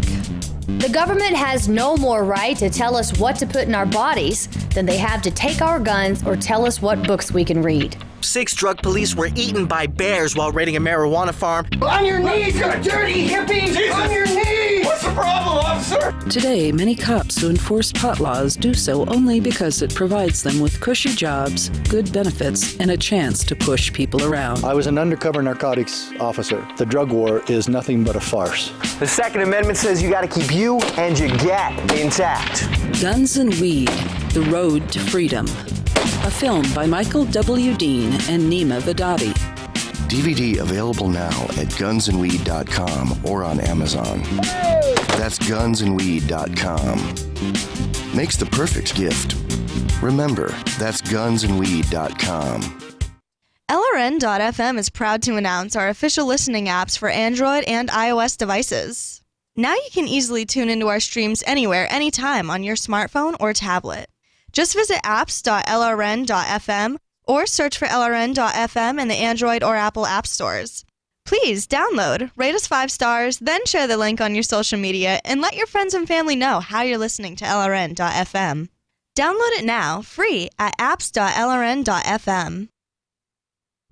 Looking for a great real estate investment? Consider New Hampshire, which is ground zero for the Liberty Movement. Your first call should be to Mark Worden from Porcupine Real Estate. He's more than just a real estate agent. He's your New Hampshire concierge. Where are the best places to live? Do you want farm, city, the burbs, or forest? Do you want a duplex or multifamily building so that renters pay your mortgage? There are homes in all price ranges in New Hampshire, and Mark can help with financing too. Invest in liberty and property. Mark Worden can help. PorcupineRealestate.com. There are lots of ways to listen to Free Talk Live. Our podcast has been around since podcasts began, and now the FTL feed is loaded with content besides our full show archives. Did you know that we make it easy for you to customize your podcast subscriptions? We have different feeds, one that includes only our full shows, one with just the Daily Digest, and one with just the Edgington Post. You decide what you listen to. It's quick and easy to customize your feeds at feeds.freetalklive.com. That's feeds.freetalklive.com.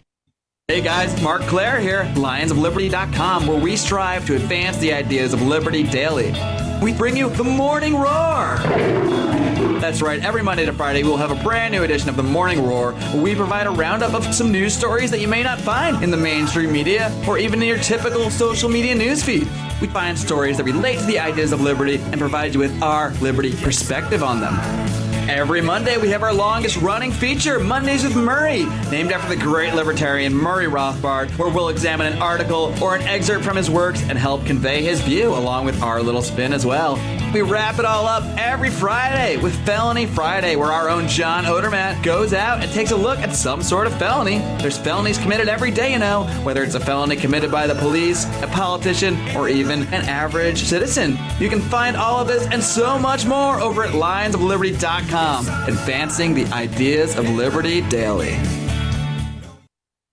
You can put the Liberty Radio Network on the air in your area. Visit broadcast.lrn.fm to learn how. Broadcast.lrn.fm.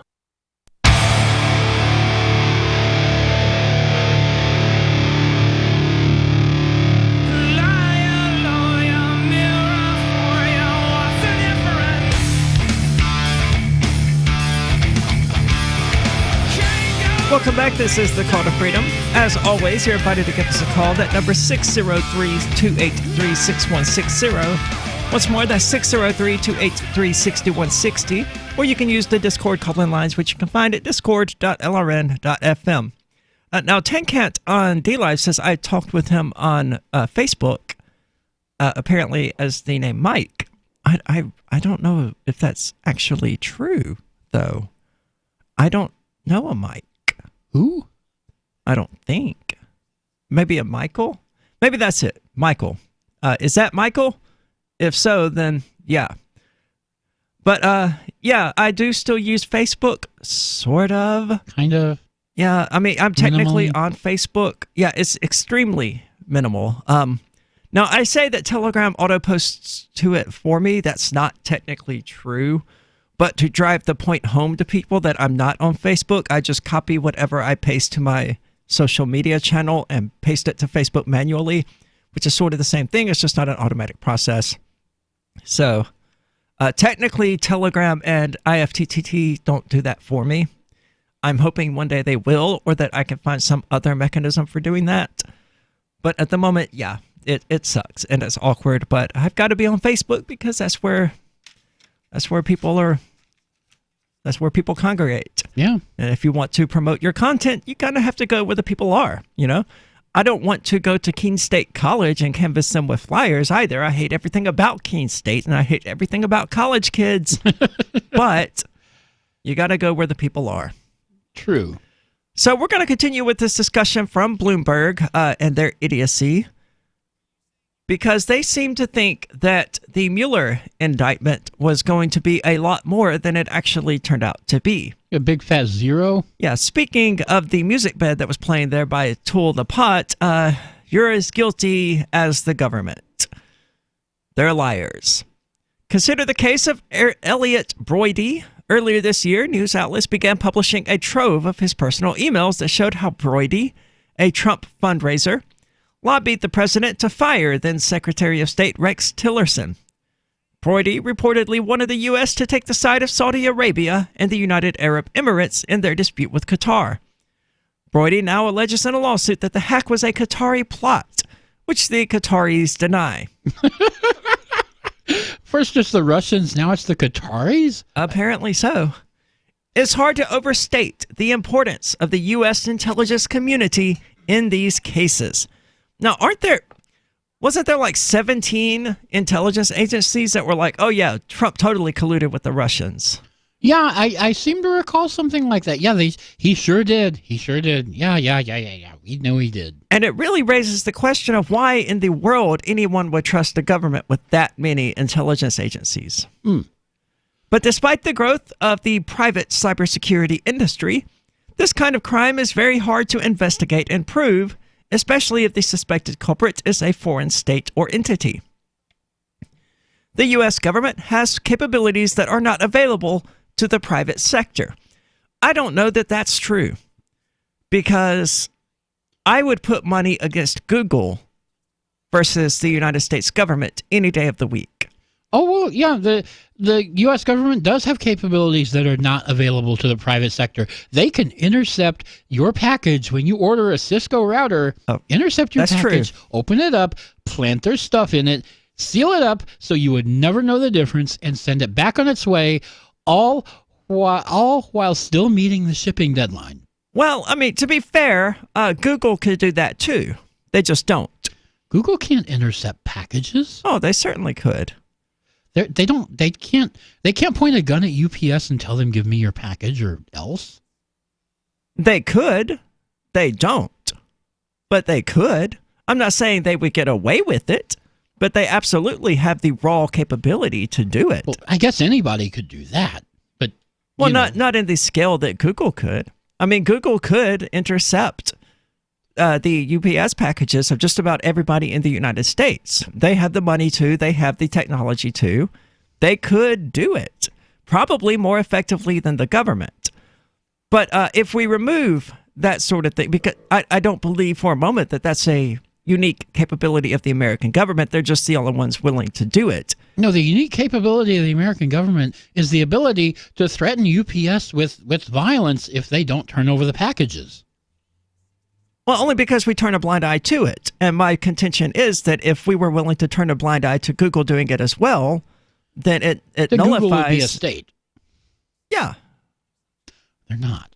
I know they're not, but we're talking about capability here, and Google has the capability to do it if we were going to turn a blind eye to it in the same way that we turn a blind eye to the American government doing it. Yeah, but we're not turning a blind eye to it. That's the thing. They wouldn't get away with it. I know that we're not. I'm not saying that we are. I'm saying that as a matter of capability, they have the money, the technology, and the people to intercept UPS packages.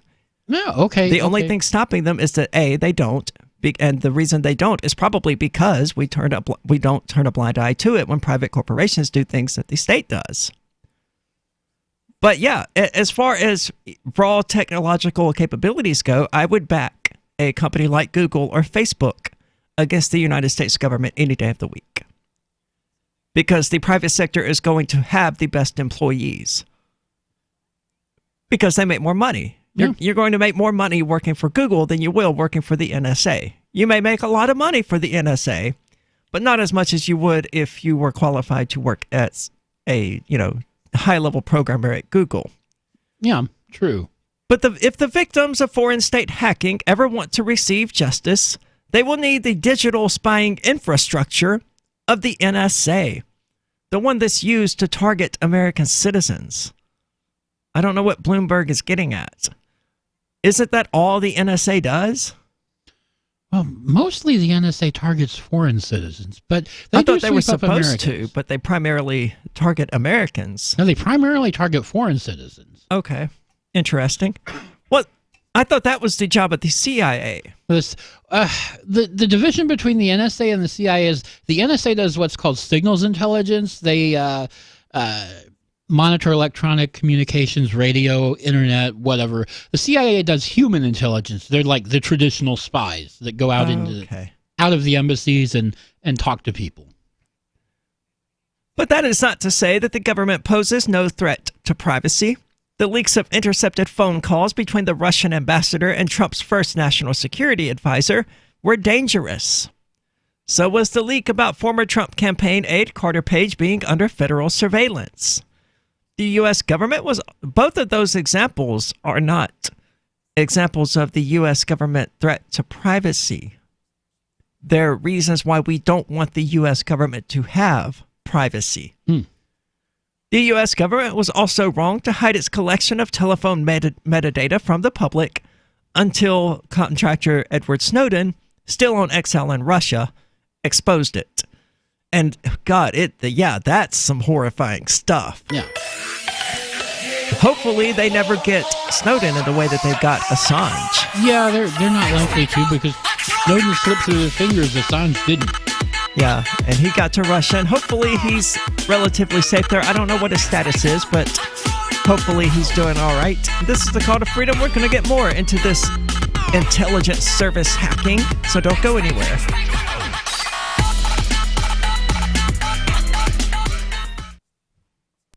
Why did you move to the Shire? I moved here to the Shire because there's other people around who take liberty just as seriously as I do. I moved to the Shire because I saw videos of people challenging authority and thought that I could get support myself. It called to me, like, do this, right now. I wanted to be around people like me who got it, and once I got here, I knew there was nowhere else that I wanted to be. I've always wanted to change the world, so I moved to the Shire to join people who were actually working towards doing the same thing. The people here are awesome, loving, and positive. It was for the adventure and for the feeling of something important is happening here, and I just wanted to come to sort of be part of that. Visit ShireSociety.com to read and sign the Shire Society Declaration and learn the reasons why, if you love liberty, you should immigrate to the Shire. Plus, connect with others via the forum at ShireSociety.com. That's ShireSociety.com. Are you tired of governments murdering people around the world? Stop using their money. There is an alternative. Bitcoin is a stateless, free market, non-political currency. Bitcoin cannot be inflated or controlled by any government. By using their money, you are helping the state. Stop doing it. You have an incredible alternative available now. Learn it, use it, spread it. Get started with Bitcoin at bitcoin.com. That's bitcoin.com. Hey, I'm LRN.FM Program Director Ian Freeman. If you're listening to our free-to-air satellite feed in North or Central America, heads up. We've been on the Galaxy 19 satellite since 2010, but now our satellite provider is moving LRN.FM to a new channel on a different transponder. The current channel will stay on the air until the end of May to give you time to transition without any loss of service, so don't delay. I've posted the new channel details at sat.lrn.fm, but in case you're listening with no internet access, if you do a blind scan on your receiver, you should see the new channel at transponder 6, 11.8425 GHz, horizontal polarization, symbol rate 22,000, FEC 3/4. All that information is at sat.lrn.fm, as well as a link to our Patreon, where you can support our channels for just $2 a month. Visit sat.lrn.fm for more information about our international satellite channels, and thanks for listening to LRN.FM. LRN.FM now has a Discord. Discord is a free text and voice chat platform, and we now have our own server with a bunch of channels at discord.lrn.fm. You can join other listeners as they chat about various things during our live shows, or anytime, day or night. Discord software is available cross-platform, so you can have it on whatever device you want and take your chats anywhere. Join our Discord at discord.lrn.fm. That's discord.lrn.fm. So the protection of life, liberty, and property is what the Free State Project is all about. But it's an effort to move 20,000 people who understand. It's about demonstrating to the entire country that, yeah, we can have a free market, a truly free market. Making it just a freer, great place to live. It's the world's largest voluntarist libertarian community, and it's only getting bigger. That's amazing, to be able to move to a place where other people passionately believe in being free and independent. What the Free State Project is managing to do, though, is to put their money where their mouth is. Physically getting up across the country and saying, let's go someplace and let's demonstrate the power of these ideas. There's a lot of kind of philosophy that surrounds liberty. There's a lot of thinking about it and talking about it. But here in New Hampshire, people are doing it. 101 Reasons Liberty Lives in New Hampshire, a documentary by Free State Project Early Movers. Watch it free at 101reasonsfilm.com. 101reasonsfilm.com.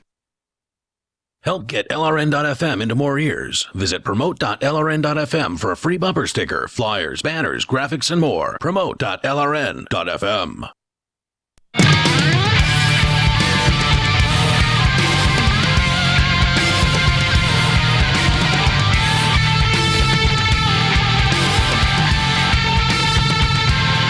welcome back. This is the Call to Freedom, and I'd like to take a moment to remind you that our podcasts have moved and are no longer being uploaded to Spreaker.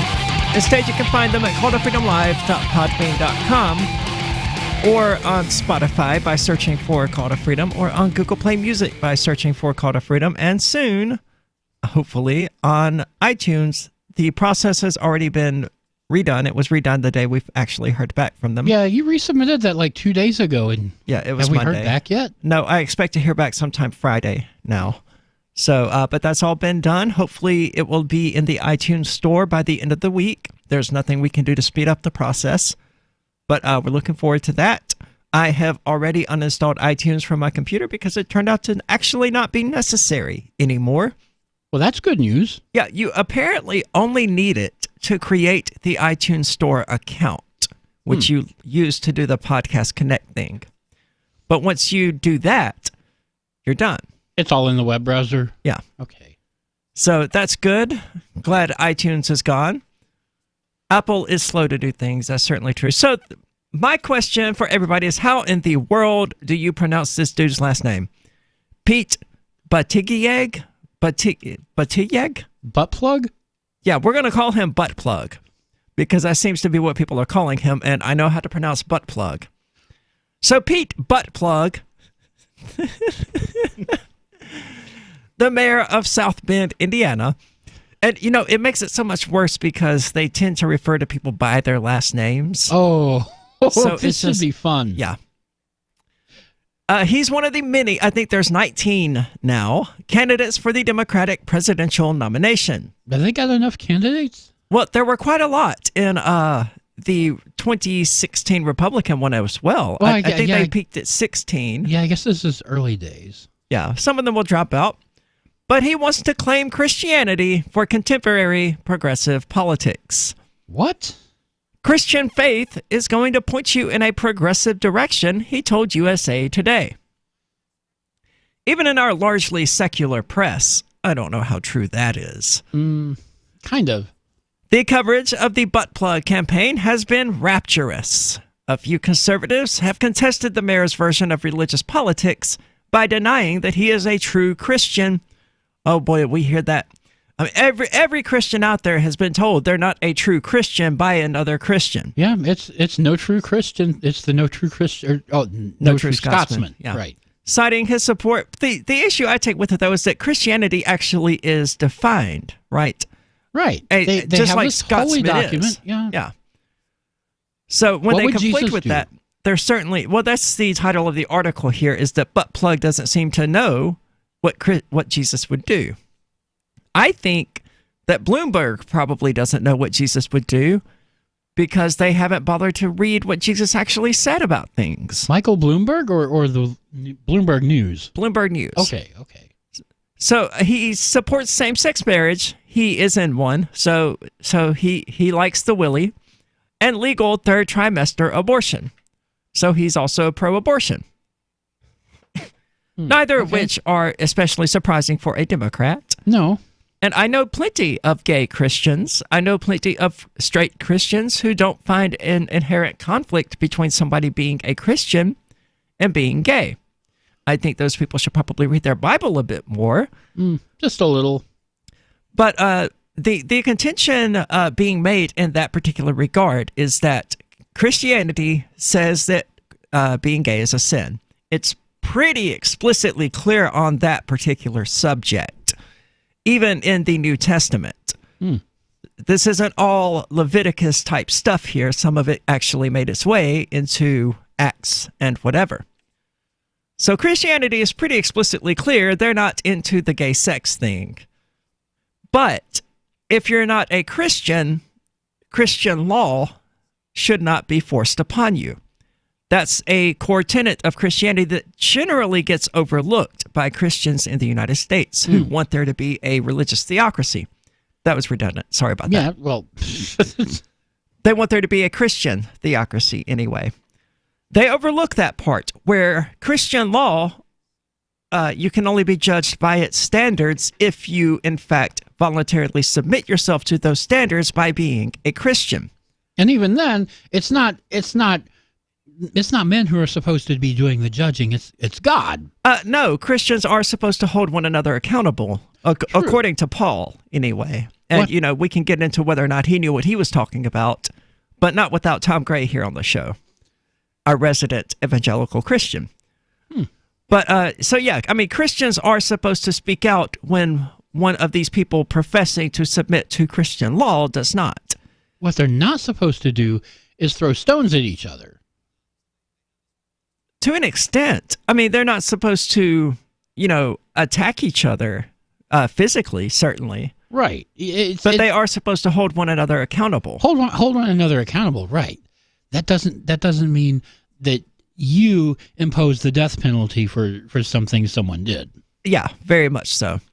But yeah, so if somebody submits to that law and they break that law, the other people who have submitted themselves to it are supposed to hold that person accountable. So if you don't submit yourself to Christian law because you're an atheist like me, then Christians saying, oh, well, you're going to hell, you're evil, you're immoral because you're trans is a violation of their own doctrine. You're not supposed to be judging me because I don't submit to your judgment. I don't submit to your way of life or your rules. But they omit that part. And Jesus himself, would have agreed with all of those statements that if somebody doesn't voluntarily submit themselves to that moral code, then it's irrelevant. It's a violation of the moral code itself to force them to submit. Mm-hmm. So Butt Plugs fans have naturally responded to that line of argument with outrage, having apparently missed that the mayor is fine with questioning other people's faiths. It is hard to look at the president's actions and believe that they're the actions of somebody who believes in God, he said in a USA Today interview. That much is true. Obviously, people who, I guess so. It is hard to believe that, he follows Christianity. I can say the same thing of most people who call themselves Christians. Oh, they just go off and do they don't even seem to have understood what Jesus was trying to tell them. No, they don't. I like that meme of Jesus where he's talking about, giving to the poor. And the people gather like, but can't we just have Caesar do it? It's so much easier. Can't we just use taxes? And he goes, I'm going to start over. Let me know where I lost you. Obviously, people who describe themselves as Christians disagree with one another. Generally, sincerely, I don't know about that, about what being a Christian entails. There are Protestants who don't think that Catholics make the cut. This type of disagreement is not distinctive to religion. No, it certainly isn't. Nope. We have it quite a lot here in the libertarian community. Humans seem to be wired to put themselves into us versus them categories and fight each other. They do. Nobody hates libertarians as much as other libertarians. Oh, isn't that the truth? Every libertarian out there has been told that they're not really a libertarian by someone else claiming to be a libertarian. Every anarchist has heard it from other anarchists. I've heard it plenty of times. Oh, well, you're not really an anarchist because you're a free market anarchist, not a communist. Yep, I've heard that one. Yep, I've heard it so many times. So it's certainly not distinctive to religion or to Christianity. But the boundaries of such groupings as conservatives and liberals are also contested, with conservatives being told you're not really a conservative and liberals being told you're not really a liberal. The debates among Christians will probably be more fruitful if they proceed as inquiries into what followers of Jesus should do, rather than as attempts of expulsion and counter-expulsion. That's certainly something I would agree with, and it's equally true among libertarianism. The libertarian conversations would be more fruitful if we proceeded to ask the question of, well, what would a true NAP-abiding libertarian say about this particular topic, instead of just, well, you're not a real libertarian. This is The Call to Freedom. We're going to talk more about Butt Plug here in a moment. So you've signed the Shire Society Declaration and are planning your move to New Hampshire to be around more liberty-oriented people. Next, sign up for the Shire Society Forum at forum.shiresociety.com. There are a bunch of people there who are already in the Shire, and they want to meet you. If you're already in the Shire physically, you should also come by the forums. Remember, not everyone uses Facebook. New people are signing up for the Shire Society Forum every month, so drop in and say hello at forum.shiresociety.com. Are you a sneezer? If you're not, can you get close to one? I don't literally mean someone sneezing. Sneezer, as defined by marketing guru Seth Godin, is an opinion leader. When a sneezer mentions something, other people catch what Godin calls the idea virus. Seth Godin says some people are more likely to tell their friends about a great new idea. So identifying and courting sneezers is a key success factor for idea merchants. His book, Unleashing the Idea Virus, is the most downloaded ebook in history, and you can download the whole book free. That's how he's making his idea contagious. Click tips, tricks, and other stuff to help you cut through the clutter at www.survivalspeech.com. I'm Holland Cook. The LRN.FM social media channels have been revamped. We've eliminated Facebook and focused on other platforms like Twitter and Mastodon, the decentralized alternative to Twitter. On our accounts, you'll find posts from multiple LRN.FM show hosts together in one place. Follow us on Twitter at twitter.lrn.fm, or better yet, move to the decentralized Mastodon social media platform at toot.lrn.fm, toot.lrn.fm. I think you'll like it. The new 4th edition of Healing Our World, The Compassion of Libertarianism will take your understanding of liberty to a deeper level and has over 1,300 updated references, new cartoons, and a foreword by Dr. Ron Paul. With discounts for multiple book purchases, the 4th edition of Healing Our World is a great gift for the liberals, pragmatists, environmentalists, and Christians in your life who think libertarianism is cold-hearted. Get yours today at healing.freetalklive.com and use promo code FTL for a $5 discount.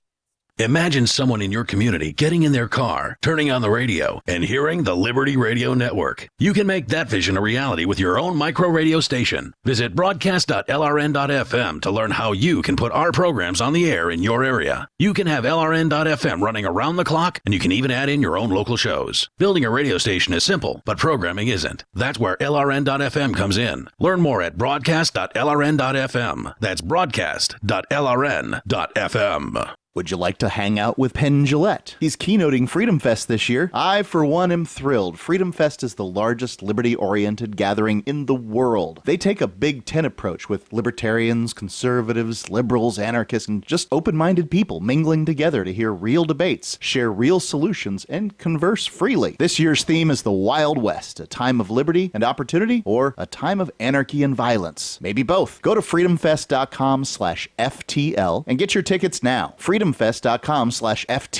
Not convinced yet? Hey, I understand. It's a high-end event, even with coupon code FTLEB. Sure, you're likely to receive investment advice that'll make that sum seem paltry, but I have something special for you. Go to freedomfest.com/FTL and you'll get the 5 best speeches from last year for free. Call it a test drive. Do yourself a favor and go to freedomfest.com/FTL. freedomfest.com/FTL. Use coupon code FTLEB for a discount. Some of our live shows are streamed in HD on Twitch. Please follow and share at twitch.lrn.fm. That's twitch.lrn.fm.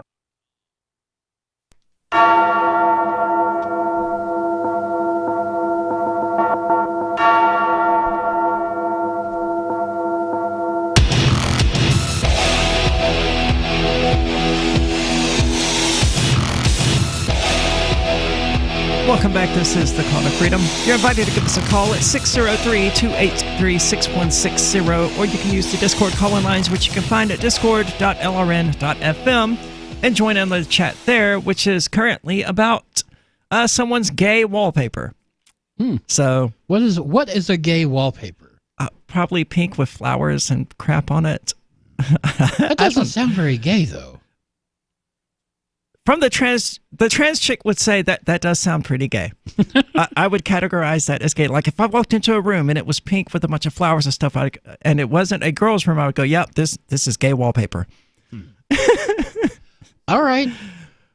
So, but I'm weird, certainly. Yeah, you can say that again.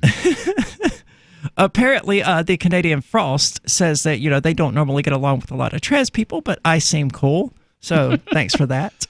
I don't get along with a lot of trans people either, to be fair. Now, that's what last night was about, wasn't it? Well, yeah, more or less. And yeah, I lost my notes on that. I have no idea where I put them. I took quite a lot of notes about what these idiots were saying, and I attempted to get into them on Aria Uncensored last night, but those notes just disappeared. Well, no, I kept the notes through Aria Uncensored. They disappeared at some point between the end of Aria getting trashed on Twitch and today. At some point, I checked the trash. I did not see them. Oh, he is not checking the trash. Okay.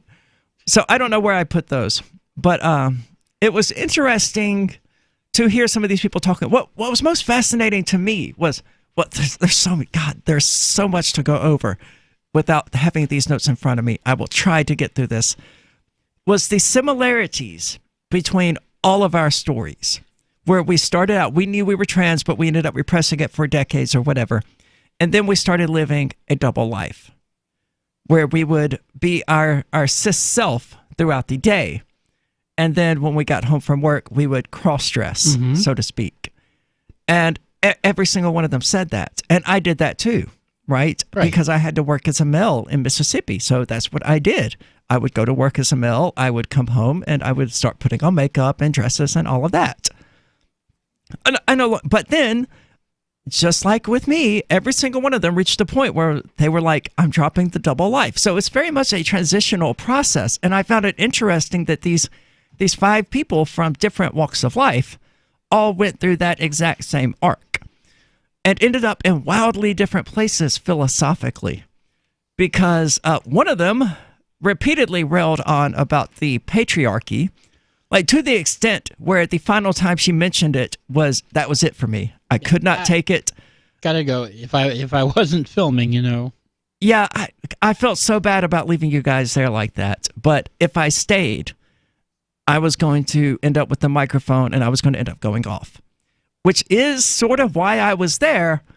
But it was to ask a rather hard-hitting question and not to just say, for it. Yeah, and not to just say, you people are ridiculous. It's no wonder that trans people are having a hard time being accepted as ordinary individuals when you're up here complaining about how just a horrific injustice it is for you to not have a freaking X under sex on your fuck. This is why I had to leave last night. God, that is I have never accidentally dropped an F-bomb on the air like that. On your driver's license. She almost broke into tears sitting up there on the panel because she had to get an F on her driver's license. Even though they would have put an M, it wasn't good enough. She didn't want an M. She didn't want an F. She wanted an X because she's gender queer. And she isn't both male and female. No, either. And I'm saying she, and I know if she's listening, this is pissing her off every single time I do it. And you know what? Screw you, lady. Get some real problems. I don't know what another thing I found really interesting was as each one of these people introduced themselves, immediately after saying their names, they stated their preferred pronouns. Yeah, they did, didn't they? They did. I thought that was really weird. That's what gave it away to me that, oh yeah, I pegged this event right from the start, because even people who were not trans, like the guy from KSC who was vice president of the LGBT Alliance or whatever, stood up and said, hey, I'm whatever my name is, he, him. I was like, well, obviously you're a dude, you're a gay dude, but you're obviously a dude. Why are you even bothering to point it out? But it's like, that's just the thing that LGBT people are supposedly expected to do now, I'm assuming, after watching this event. And I'm not going to do it. I definitely agree with the Canadian Frost that the trans community needs to be more honest with themselves. And that was part of my contention. And that's why they don't like me very much, because I don't think the F-bomb completed, Alaloka. I think I did catch myself before. You did catch yourself, but you still hit the button. Yeah, because it was really close. and turning around to hit the dump button gave me time to pause and stop yelling and stop letting myself fall into the mindset where I'm about to drop F-bombs. So I needed that 4 seconds to recuperate. So yeah, I have never in my life said that I'm a female. I don't really describe myself as a woman. And when I do, it's got an asterisk on it saying I'm not a cis woman, I'm a trans woman. Right. That to me is a pretty big distinction. But the fact that I'm even making that distinction, you know, whether or not somebody is willing to accept me as a woman despite my penis, that's their thing. I can't control that. Some people will, some people won't. That's life, right? But as far as biology goes, the word male and female, they have distinct meanings. And biological sex simply does not change, even after post-op surgery. Your biological... You still have to worry about prostate cancer. Caitlyn Jenner still has to worry about prostate cancer. Yep. I mean, this is just... And that's a fluke of biology, right? You still got the Y chromosome. Yeah, it's still all there. I'm willing to accept that Caitlyn is a female. I will even remove the asterisk because she does indeed have a vagina. But she was still born a man. And she is not simply a woman. And she never will be. But to a lot of these LGBT people, especially those who take up leftist positions on this, is that is so transphobic. And this is why they call me transphobic, despite being a trans person. It's because I am a realist, and I do insist that I am not simply a woman. But to them, that's just the greatest offense ever.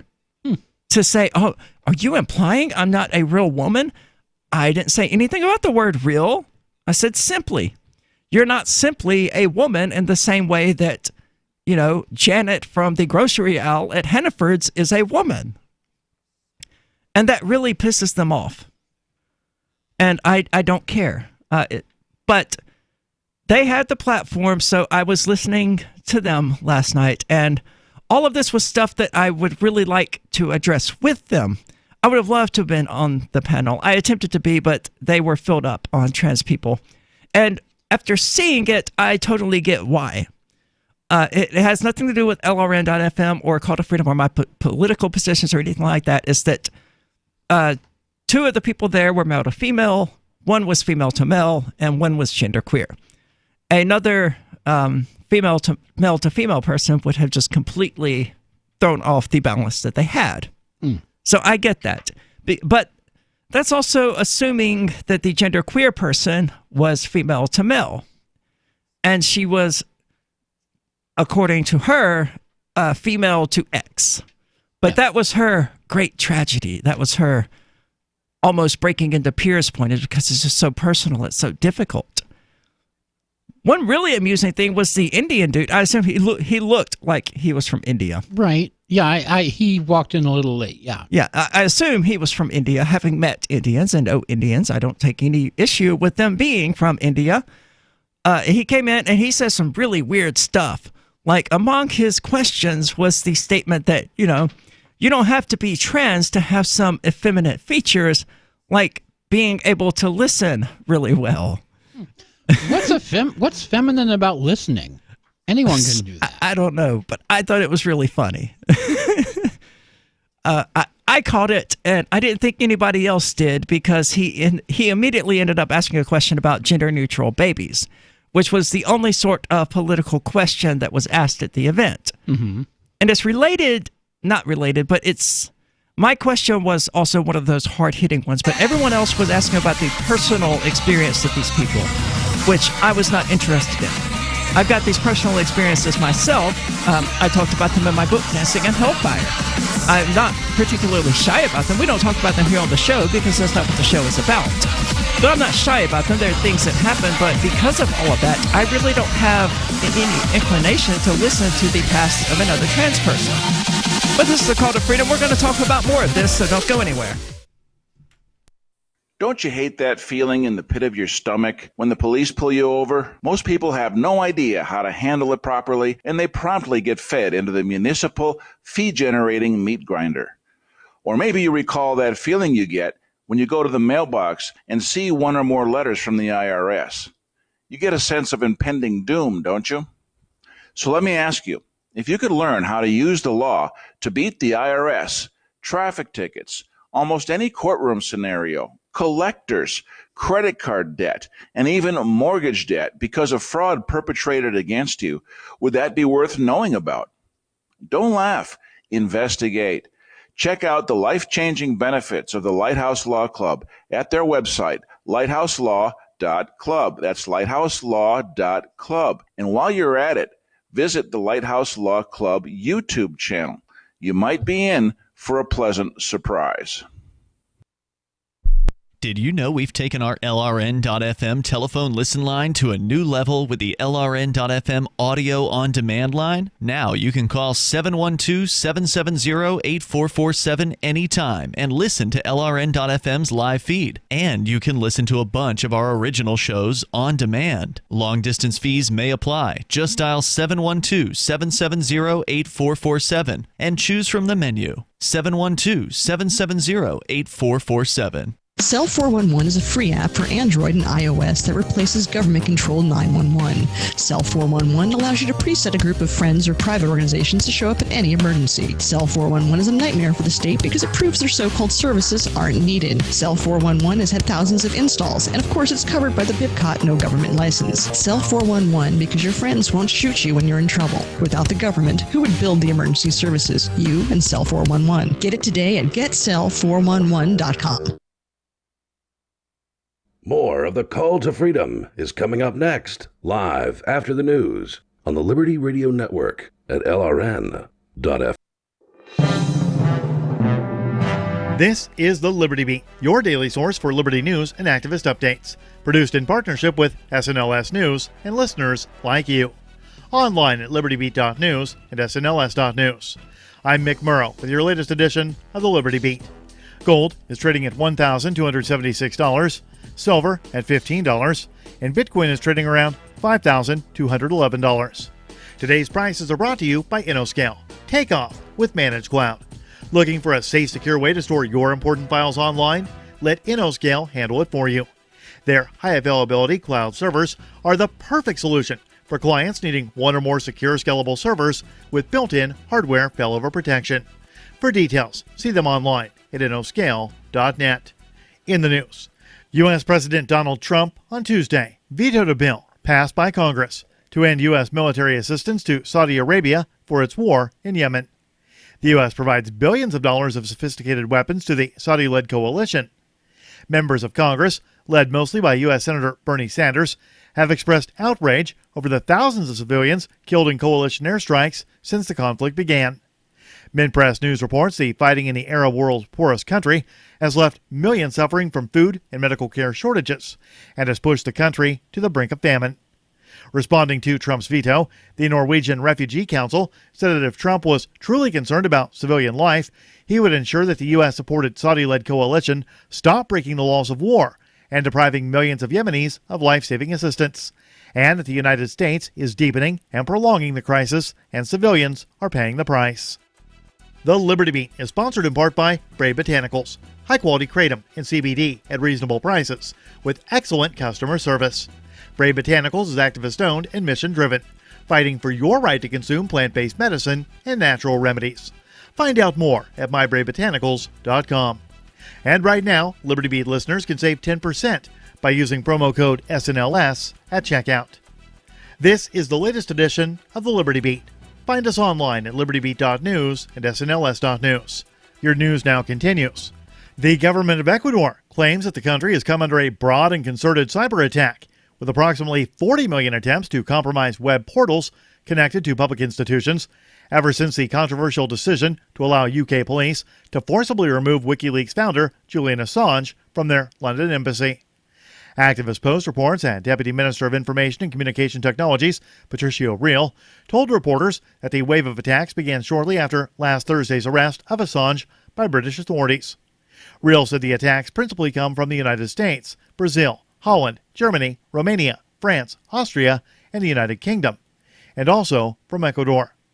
On April 11th, Ecuadorian President Lenin Moreno revoked the diplomatic asylum extended to Assange by the South American nation in 2012. Instagram has begun blocking pages belonging to Iran's Islamic Revolution Guard Corps, following the organization's official listing as a foreign terrorist organization, or FTO, on Monday. The anti-media reports the commander of the IRGC's elite force finally had his page blocked following this week's designation. He had maintained the account for 2.5 years, for which he frequently posted anti-American political messages and threats. The IRGC's official page was also blocked, which had nearly 1 million subscribers.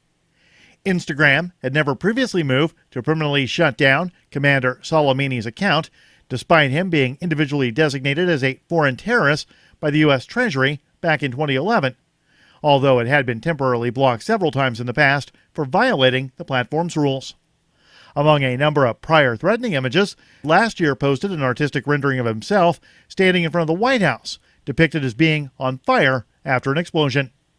Soleimani had over 100,000 Instagram followers, compared to President Hassan Rouhani's 2.2 million, although the latter's account is still active. Support for the Liberty Beat comes from the Conscious Resistance Network, featuring videos, news reports, and articles from a spiritual anarchist perspective. Experience the Conscious Resistance at theconsciousresistance.com. How would you like to have your business featured on the Liberty Beat? You can just send an email to libertybeat@snls.news for details. This is the Liberty Beat, produced in partnership with SNLS News and listeners like you. The Liberty Beat is online at libertybeat.news and snls.news. I'm Mick Murrow, reporting for the Liberty Beat, reminding you, spread liberty with a smile.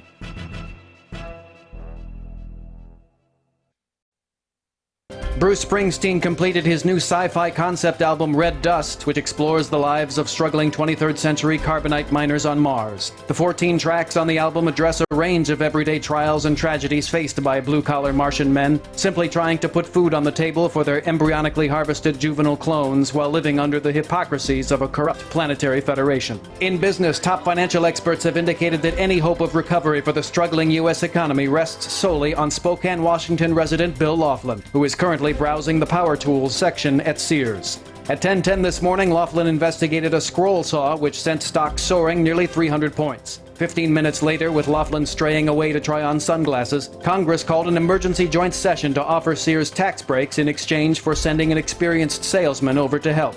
In other news, a local man pushes the 4 millionth button of his life, and an area teenager is smoking like he's been to f***ing war or something. This is the Onion News Network.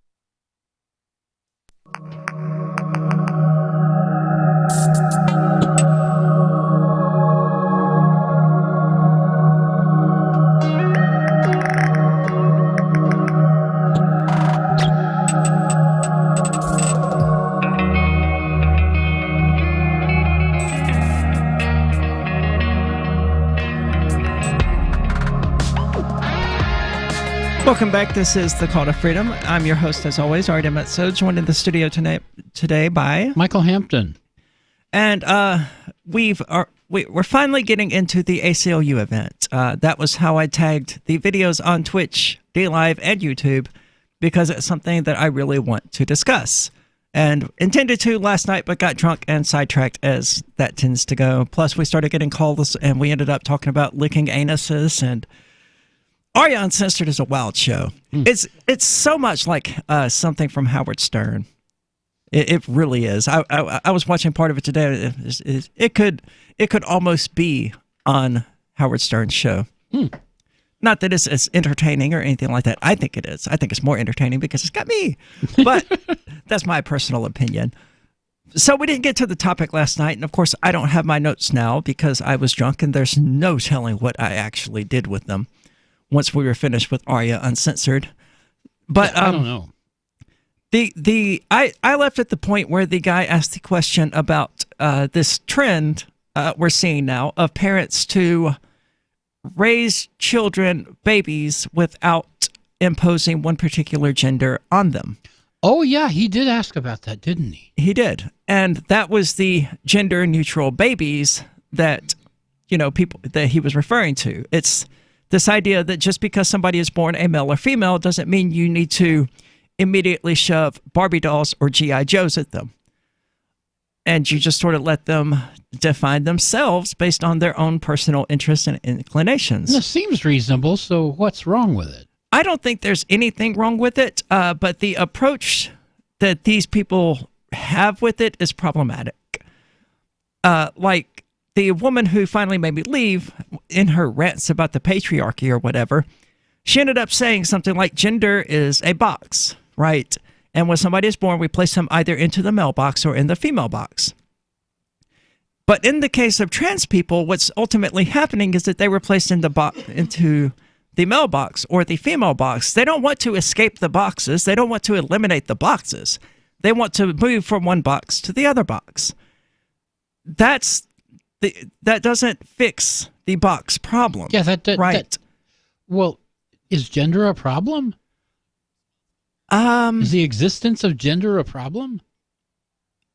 Well, it's potentially a problem. When we hold it up as this universal truism that cannot be disputed, and that if somebody does not fall neatly into, they must qualify as insane, then it becomes a problem. Yeah, that's a problem. So inherently, no, it's not a problem that men tend to do X and women tend to do Y. That's certainly not a problem. But when you look at somebody and you go, oh, well, you're insane because you were born a male and there you are wearing a skirt, right? Then we have a problem. Yeah, so what if you're wearing a skirt? I mean, you ever been to Scotland? Yeah, I mean, there's a guy here in Keene who wears a kilt. There's at least two of them, in fact. But I mean, that's different. That was historically male garb anyway. That's also a gendered thing. It is. If you're male, you wear this. If you're female, you wear this. Who cares? I mean, I'm all for getting rid of that stuff and just wear what you want. That's my perspective on it. But I mean, it's true, and I can't deny it. The reason I prefer wearing skirts and dresses is because women tend to wear them. Right? It's not really because I have any preference for them. They are a lot more comfortable. And I was not aware of this until I had put on my first skirt many, many years ago. But they are a lot more comfortable than pants. You people who have never worn skirts, it sucks so bad for you, and you don't even know it. Indeed. And you know what's underneath a kilt, right? Underwear? I would hope. No. No, they don't wear underwear. Okay, well, I wear underwear. We actually had that discussion on not Call to Freedom, on Free Talk Live. Well, it actually wasn't on Free Talk Live. It was during one of the breaks where I was asked whether I wear underwear. It's like, do you? I don't think that's what I said. I think I just laughed. I was like, of course I do, because I mean, it wasn't an offensive question or anything like that. It was just, I have never been offended by genuine curiosity. And a number of months ago, I was at this store here in Keene, and some little girl saw me and asked her parents whether I was a boy or girl. And the parents shuffled her away and said, "No, you don't ask questions like that. That's rude." Why not? Yeah, that was exactly my point of view on the subject, is that you should encourage curiosity, genuine curiosity. You shouldn't encourage the people like I do on Aria Uncensored, who just want to call in and talk about anal sex. They don't really have any right to be curious about that particular subject, at least in regard to me. They can be curious about all I want. I'm not an expert, though, or a doctor, so. But that, I don't think, really qualifies as genuine curiosity. Yeah, they're just if they're just trolling, that's one thing. I mean, I'm not sure all of them are trolling when they ask that. I don't know what they're doing. Well, are they interested in jumping in bed with you? Because I mean, I try not to think about it. Some of them are. I know that. If they are, then yeah, maybe asking the question is appropriate. Fair enough.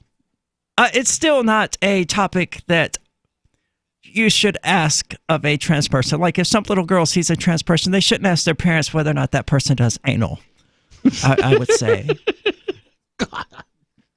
A certain amount of curiosity should be encouraged. But those sort of personal questions are intensely personal. And, I say that they probably shouldn't. Being me, I really don't care. I think that's probably a good thing for the child to ask if the child is genuinely curious about it. Yeah, right? Are you a boy or a girl? Yeah, what's wrong with? There's nothing wrong with that. Yeah, well, I mean, I'm talking about the child asking about anal sex. I don't think there's anything inherently wrong with that either. I'd be a little surprised if a child did. Yeah, it would have to at least be like a 13-year-old or something like that. Okay, that's a little less childish. Yeah, fair enough. But yeah, the question about whether or not someone is a boy or girl is viewed by the trans community and this liberal mindset that, oh, you're not allowed to be curious about this particular thing or that particular thing, as just as personal as a question like, does that person take it up the butt? And that, to me, is damaging to the trans community because a lot of people are genuinely curious and they're not allowed to ask these questions because of people like Tiffany, the GameStop chick. Which is Super Ma'am. Yeah, which I was actually going to mention as part of my lengthy question.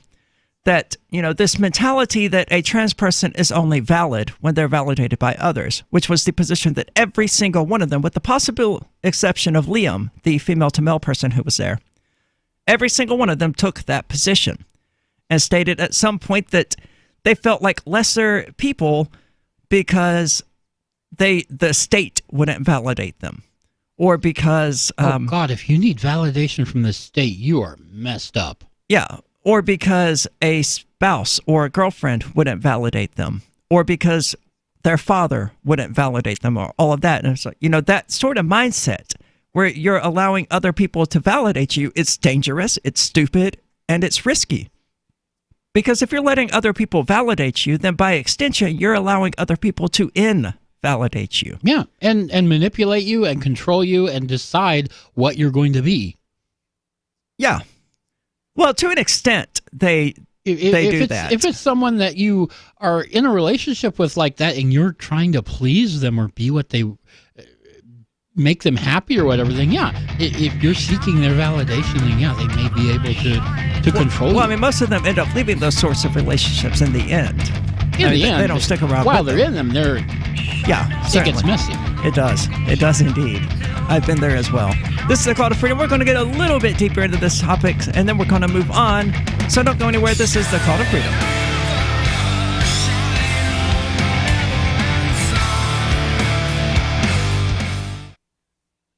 Are you a cryptocurrency advocate? The Crypto Tip is the ideal outreach tool to help new people discover cryptocurrency. It's a printable business card-sized tip that you can give to service providers, preferably in addition to a good cash tip. When the server scans the QR code, it'll bring up an explanation of cryptocurrency, how to install a wallet, and allow them to claim the tip. If they don't claim the crypto, you get your tip refunded to you after a time period you specify. Plus, if they do claim the tip, you get an email alert. Create as many tips as you want at cryptotip.org. That's cryptotip.org. Free Talk Live. This was the quote from the DEA's paperwork. Only products that were primarily intended or designed for use in injecting, ingesting, inhaling, or otherwise introducing marijuana and other controlled substances into the human body. Injects marijuana? Yeah, exactly. That's how out of touch these people are. They're trying to make it look like marijuana users are strung Injecting out things. heroin junkies. Right. And it's just not true. No. Look, if you were to ever even try to put plant material in a syringe and inject that into your veins, it's going to go poorly for you. It's going to work once. You're going to get high one last time if you even make it to that point. Yeah. That's not a good idea. Never in the history of marijuana consumption has anyone ever injected it into their veins. Yeah. Kids, don't try that at home. Free Talk Live, 7 nights a week from 7 to 10 Eastern, live on the Liberty Radio Network at LRN.FM. Some of you asked, and now we've delivered. LRN.FM's live Keene, New Hampshire studio shows are now streamed in HD on Twitch. Visit our channel at twitch.lrn.fm and give it a follow. If you have Amazon Prime, you get one free subscription on Twitch. If you use it on our channel, Twitch will give LRN.FM a monthly piece of your Prime subscription cost. So please watch, follow, share, and subscribe to twitch.lrn.fm. That's twitch.lrn.fm. Did you know you can legally exit the U.S. federal income tax system? Well, it's true, and thousands of American nationals are doing it. The 16th Amendment and the Internal Revenue Code are legal, but only in a limited jurisdiction. This is the basis behind the voluntary nature of the income tax. Learn the exit strategy provided by Congress. Find out more by visiting weissparis.com and watch our numerous videos. That's WEISS Paris.com. Did you know you can listen to LRN.FM via our free-to-air satellite channels? We have channels over nearly all of North America and much of Africa. All you need is an affordable receiver and a dish as small as 30 inches. There are no monthly fees. Learn more at sat.lrn.fm. Plus, if you are a broadcaster or want to be one, this is a good delivery method for our content. See our coverage maps and get details at sat.lrn.fm. That's sat.lrn.fm. sat.lrn.fm. Is spreading the message of liberty, cryptocurrency, and peace around the globe worth $2 per month to you? As you may already know, in addition to our internet feed, LRN.FM broadcasts on free-to-air satellite across North and Central America, as well as Sub-Saharan Africa. And we've been available on satellite for free 24/7 since 2010. The LRN.FM free-to-air satellite signal is reaching some of the most oppressive regimes in the world, and there's no doubt our ideas are making an impact. You can learn more about the channel's impact by watching the 3-minute video at fund.lrn.fm. If you'd like to help free minds globally with our ideas of liberty, cryptocurrency, and peace, you can donate as little as $2 per month via fund.lrn.fm. You can help us continue and expand our satellite broadcast to multiple continents. Visit fund.lrn.fm today, and thank you for your help. Don't forget to share the link on social media. That's fund.lrn.fm. Love what we do? Please help support our international satellite channels at patreon.lrn.fm. That's patreon.lrn.fm.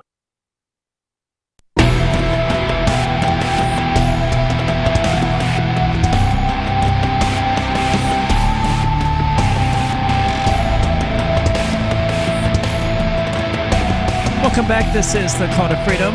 As always, you're invited to give us a call. That number is 603-283-6160. Again, that's 603-283-6160. Or you can use the Discord call-in lines, which you can find at discord.lrn.fm. And we've been talking about the ACLU event that we ended the show early yesterday in order to attend.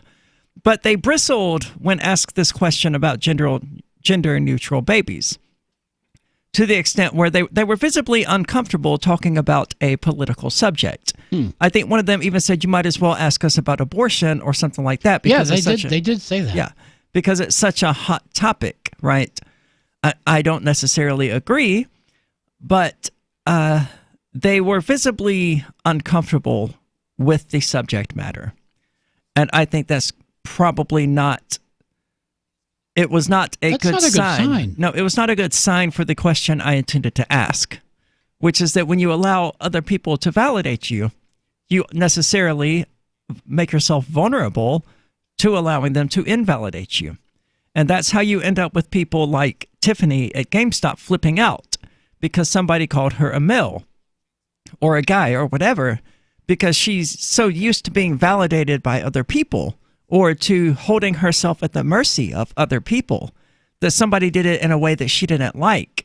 And it probably did feel like the end of the world. You know, it's not just trans people that go through that, though. There's so many people these days who do not have the internal self-esteem and need that validation from, or think they need that validation from others, and just can't seem to function without it. And therapists and psychologists, at least in regard to trans people, are actually telling them now that, you know, they do need to be affirmed by others. That's scary. Yeah, that's my entire issue with the entire thing, is that we have therapists and psychologists now peddling this nonsense. Because that is nonsense. Or get no therapist. I mean, come on. I have never discussed trans issues with a therapist, and I'm never going to. Because I'm more knowledgeable about this than they are, and they would be in such a hurry to lump me into one particular category, because that's what they do, that they wouldn't actually accept my individualism in the first place. Yeah, that would be useless then. Yeah, it would be a total waste of time. But no, my opinion here, just from hearing what you said about how therapists are telling people that they need external validation, that's actively harmful. It is indeed. It is entirely harmful. They renamed sexual reassignment surgery because of this sort of mentality. Yeah, isn't it what, gender confirmation? It's gender affirmation surgery now. So, I mean, it's affecting every aspect of transsexualism and transgenderism, that a person needs to be validated by others, and if they don't, then they're not valid. You're not a real person unless the rest of us say you are? Yeah. Come on. But there's a sort of cognitive dissonance going on, and I noticed that as well with the people last night saying that, once I took ownership of my life and my identity, and then I got really upset, nearly broke into tears here on the stage because the state didn't let me have the ex I wanted. Well, I mean, which is it? Did you take control of your identity, or did you let the state take control of your identity? I still haven't changed my name legally. I'm not particularly inclined to. I'm going to at some point, simply because it will make my life easier. Because of so many government documents and things like that are tied to checking account, bank accounts, driver's license, all of that. Mm-hmm. It has become a bit of a problem. So it's at some point in the very near future, I will actually go through the process of changing my name. But it's not because I care what the state calls me. It's because I'm tired of being asked for my ID and giving them that. Yeah, that's got to be. And I've seen your ID. I know what you're talking about. Yeah. So. And it's not just that. Like, I left my debit card at work the other night, and they found the name on it. They were like, who in the hell is this? Yeah. So they put it in the office because they assumed it was just some customer, and the store manager was like, oh, yeah, this is Aria's. Yeah. Let's not talk about anything else. Just that's all you need to know. This is Aria's. That's Aria's. Right. It's problematic, and it sucks, and I'm tired of dealing with things like that. Because in some places, when you try to swipe a credit card, you are asked for an ID. It doesn't happen often. Well, I mean, you should do it every single time. I mean, really. The last time in the last, I don't know, 20 years, I have not been asked for an ID when I swiped a card, except when I was checking in for a hotel in a foreign country and had to show my passport. God, that's so susceptible to identity fraud. I've been asked, I think, 3 times, and it is a hassle each and every time. But whether I'm being asked for my ID by the police when they pull me over or something like that, it's just such a hassle. It's funny when dealing with the police, because it just adds an extra layer of crap that they don't want to deal with, right? But when I'm dealing with ordinary people, like when I'm being ID'd for cigarettes or something like that, it's just a problem, and I'm tired of dealing with it. But it's not because I need validation from the state that I'm going to change my name. It's because there's no other mechanism for me to verify my identity with people than to go through the state. Right. That's it. They have a monopoly on it. Yeah. Ideally, I mean, I'm not known as that name at work. They know me as Aria DeMezzo at work. Right. They don't even know. But all the HR paperwork has your other name. Yes, it does. And that was a really awkward question for some. It wasn't awkward to me. But the manager was visibly uncomfortable with the subject when she asked me, what name should we put on your paychecks? And I'm like, I have not lived in a world so cushy where I can get offended by someone asking how they're supposed to pay me. To me, you can be as blunt as you want about that question. Tell me, say whatever you want. My skin's a little thicker than average. But it's not for most trans people. They tend to be extremely thin-skinned. And it's because of that being validated by others thing that causes people like Tiffany to flip out at GameStop employees, which gets shared all around the internet, makes people go, oh, well, this stereotype about trans people is true. So when people encounter me, they just assume I'm going to be thin-skinned because that's what they see in other trans people. Yeah. There's no videos. Until they talk to you. Yeah, there's no video. Oh, yeah, they learned real quick. There's no video of me on the internet going viral where people call in and call me a stupid tranny idiot and me laughing about it, right? That's not going to go viral. Now, if I flipped out and had an aneurysm for the whole world to see, that might go viral. Yeah, just might. But the stereotype is so true that when I did the spoof of the GameStop video, I went into the local GameStop here and made a scene where I ripped off my jacket, threw it into the ground, and told them that we could step outside. It was great. You can find it at freeking.com. That one was pretty good. It was pretty good. It was fun. I love doing stuff like that. The opportunity doesn't arise much, but when it does, I capitalize on it. So I did that at Freekeen posted. That's freekeen.com. They posted it to their website, and one guy thought it was serious. He didn't know that it was a spoof, even though it was right there in the title, right? Aria spoofs the viral video, and the article was about me spoofing it. The stereotype is just so prevalent that when somebody sees it, they assume, oh, this is a legitimate freakout. Do people not know what satire means anymore? Evidently not. This is the call to freedom. Come on. Hey, I'm LRN.FM Program Director Ian Freeman. If you're listening to our free-to-air satellite feed in North or Central America, heads up.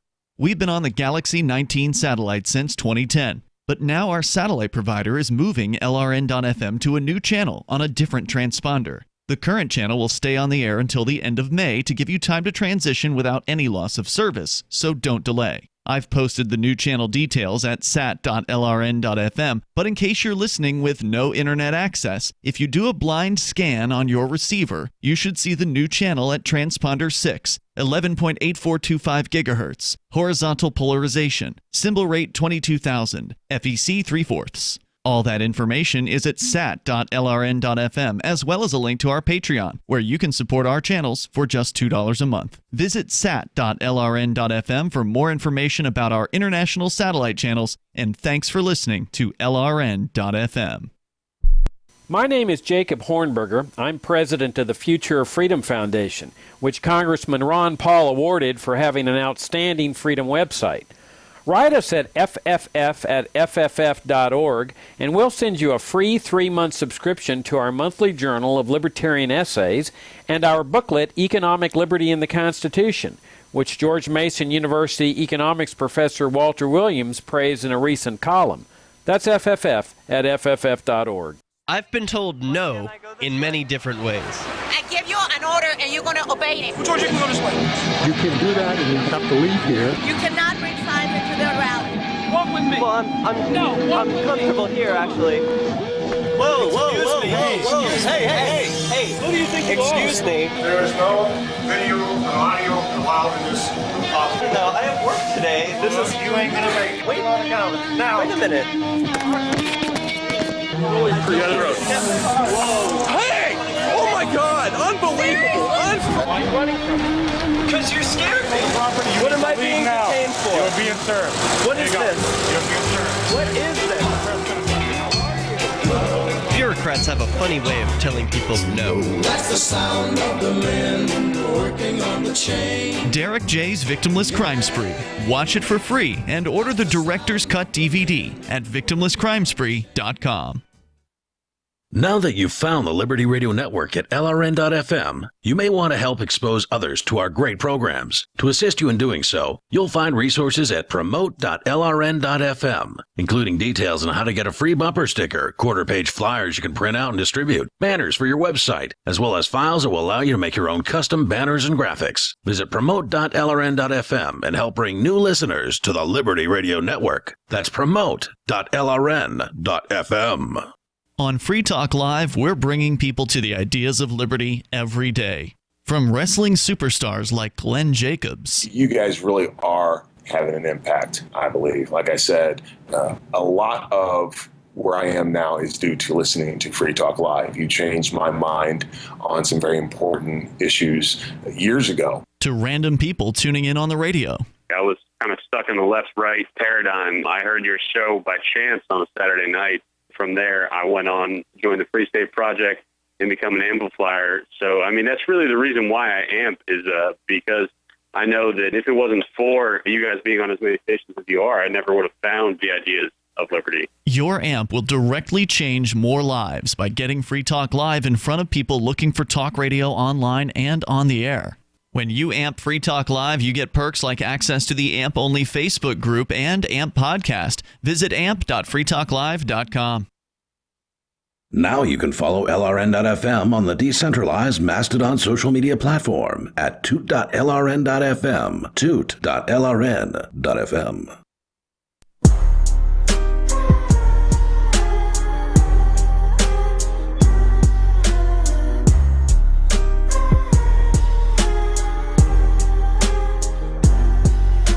Welcome back. This is the Call to Freedom. You're invited to give us a call at 603-283-6160. Again, that's 603-283-6160. Now, before we got talking about the ACLU, we were actually talking about Mr. Buttplug there, whose name I actually legitimately don't know how to pronounce. And we decided that Buttplug is the best way to characterize him at this point. Yeah, that's autocorrect. You know, I don't think butt plug is by default in most keyboard definitions. It was in my phone. I did you really, add it manually? I swiped the thing, and butt plug was on the left. Okay, and butt space plug was in the middle. Okay, good to know. So anyway, we got to talking about the disagreements between various people of different philosophies and belief systems, where you have Christians saying you're not a true Christian, you have libertarians saying you're not a true libertarian, you have trans people saying you're not a true trans person, you have all of that kind of nonsense. And that is what Buttplug is doing with conservative Christians. Saying that the basic mistake of conservative Christians is saying so much about what Christ said so little about, and so little about what he said so much about. His interviewer, Kirsten Powers, calls it an insightful formulation. Yeah, and I don't think he was the one who came up with that. Yeah, this is not new. Yeah, I think he probably stole that from someone else. Yeah. But what Jesus did talk about, Buttplug says, includes defending the poor, and the immigrant, and the stranger, and the prisoner, and the outcast, and those who are left behind by the way society works. And okay. I apologize for that. I wasn't the one who added "and" after every single one of these nouns. That was him. Hence his claim about how Christianity dovetails with progressivism. It's a heartfelt argument, but it's also partisan nonsense, a politicized distortion of both the Bible's words and its silences. Now, I mean, Jesus was pretty clear about helping the poor. Oh yeah, he was not clear about having the state do it. Yeah, he was certainly not a fan of the state, because the state put him to death, as I understand Christianity. Yeah, pretty much.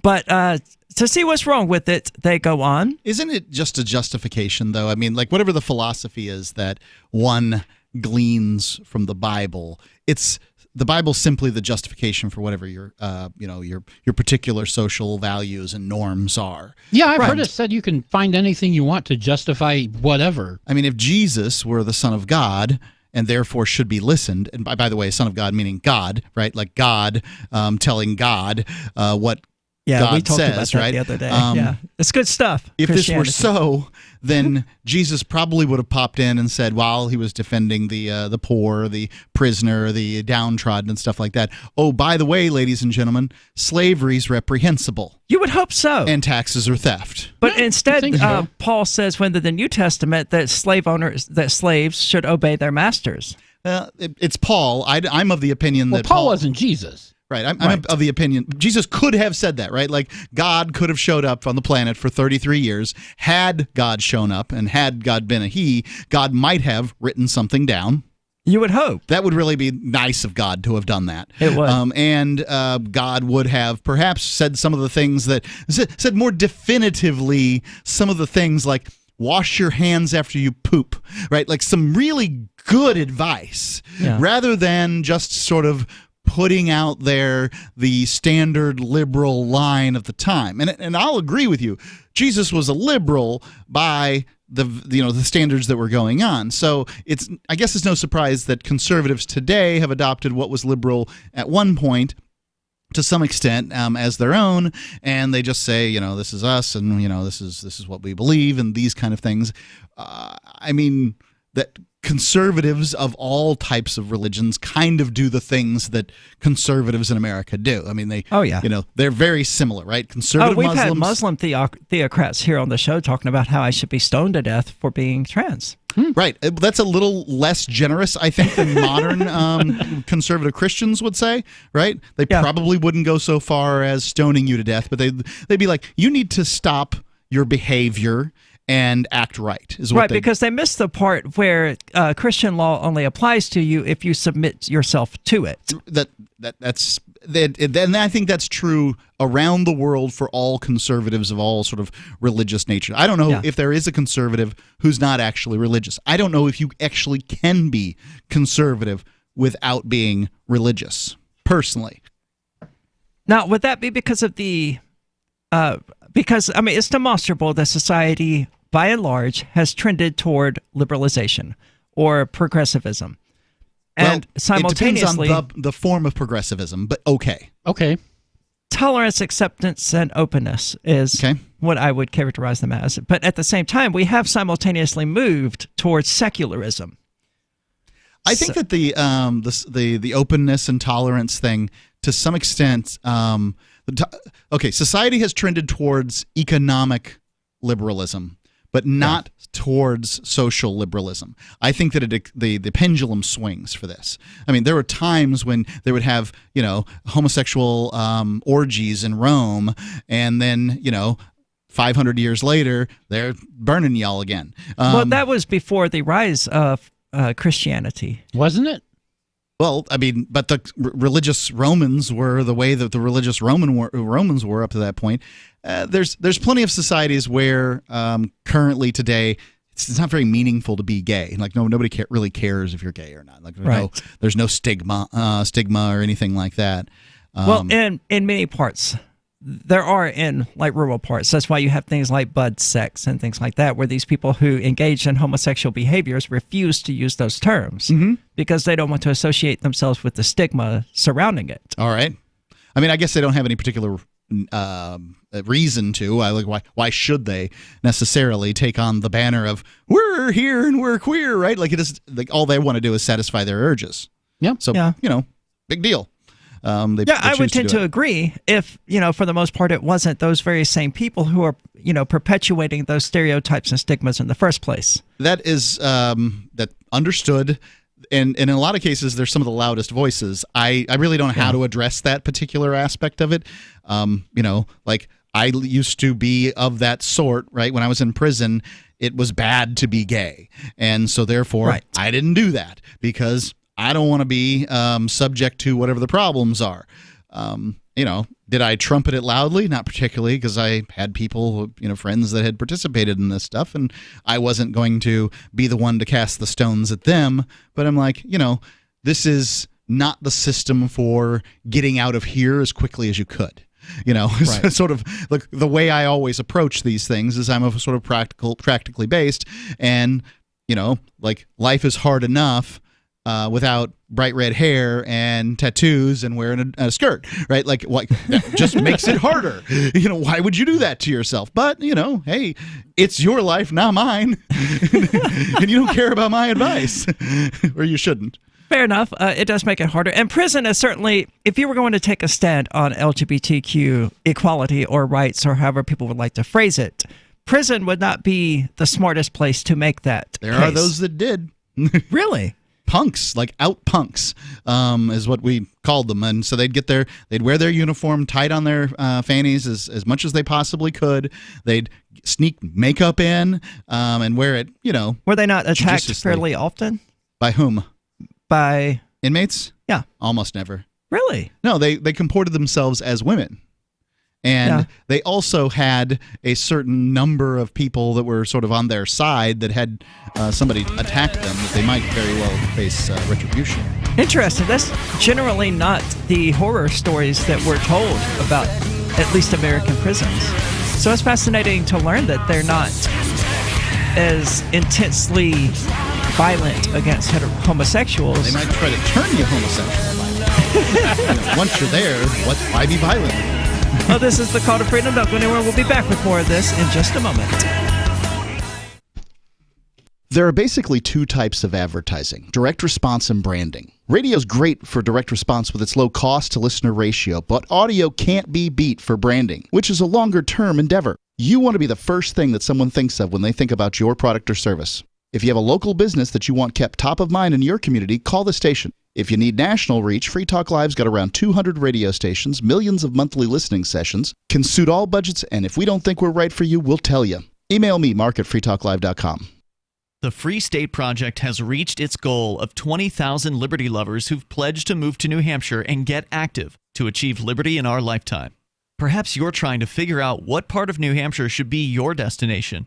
If so, consider Keene. You'll find more than 150 reasons to move to Keene at move.freekeene.com. Keene is famous for its historic, publicity-generating activism, as well as being the liberty media capital of the world. It's home to freekeene.com, New Hampshire's destination for liberty activism, news, and opinion. For years, we've been compiling over 150 reasons to move to Keene at move.freekeene.com, where you'll learn about some of what's happening here and what makes Keene a great place to live. If you love liberty, you'll probably enjoy anywhere you end up in the Shire. But do your due diligence first. Please visit move.freekeene.com for the full list of over 150 reasons to move to Keene. That's move.freekeene.com. LRN.FM is proud to announce our official listening apps for Android and iOS devices. Now you can easily tune into our streams anywhere, anytime on your smartphone or tablet. Just visit apps.lrn.fm or search for LRN.FM in the Android or Apple app stores. Please download, rate us 5 stars, then share the link on your social media, and let your friends and family know how you're listening to LRN.FM. Download it now, free at apps.lrn.fm. What do you shop for that you could otherwise buy at Amazon? Pretty much everything, right? Amazon has competitive pricing and they deliver, and that's a big plus. If you could plan ahead in your shopping, would you be interested in saving up to 33%? There's a catch. You have to do your shopping in Bitcoin. But imagine those savings. It's like a huge raise. All you have to do is go to saveitpurse.com. We've saved thousands, and you can too. Plan ahead and save. Saveitpurse.com. There are lots of ways to listen to Free Talk Live. Our podcast has been around since podcasts began, and now the FTL feed is loaded with content besides our full show archives. Did you know that we make it easy for you to customize your podcast subscriptions? We have different feeds, one that includes only our full shows, one with just the Daily Digest, and one with just the Edgington Post. You decide what you listen to. It's quick and easy to customize your feeds at feeds.freetalklive.com. That's feeds.freetalklive.com. This is Michael Dean from the Freedom Fiends. I've run websites since 1996 and have used over a dozen web hosts in that time. AgristHosting.com is the only one that hasn't broken my heart. Agrist Hosting's uptime and service is stellar, and their DDoS mitigation is the best I've seen. That's important because if you tell the truth in this world, you'll ruffle feathers. And some people will try dirty tricks to silence your voice. No matter what the haters hit us with, Agrist Hosting keeps our websites online. If you have a mission-critical commercial presence or a world-changing activism site, you cannot tolerate any skullduggery. So go with agristhosting.com. Have a WordPress or blog site, but you're not satisfied with performance or uptime? Or just want raw hosting? Want to pay with Bitcoin? Agrist Hosting specializes in high-performance hosting with personalized service. Go to agristhosting.com and click on the button that says Get Hosted. That's agristhosting.com.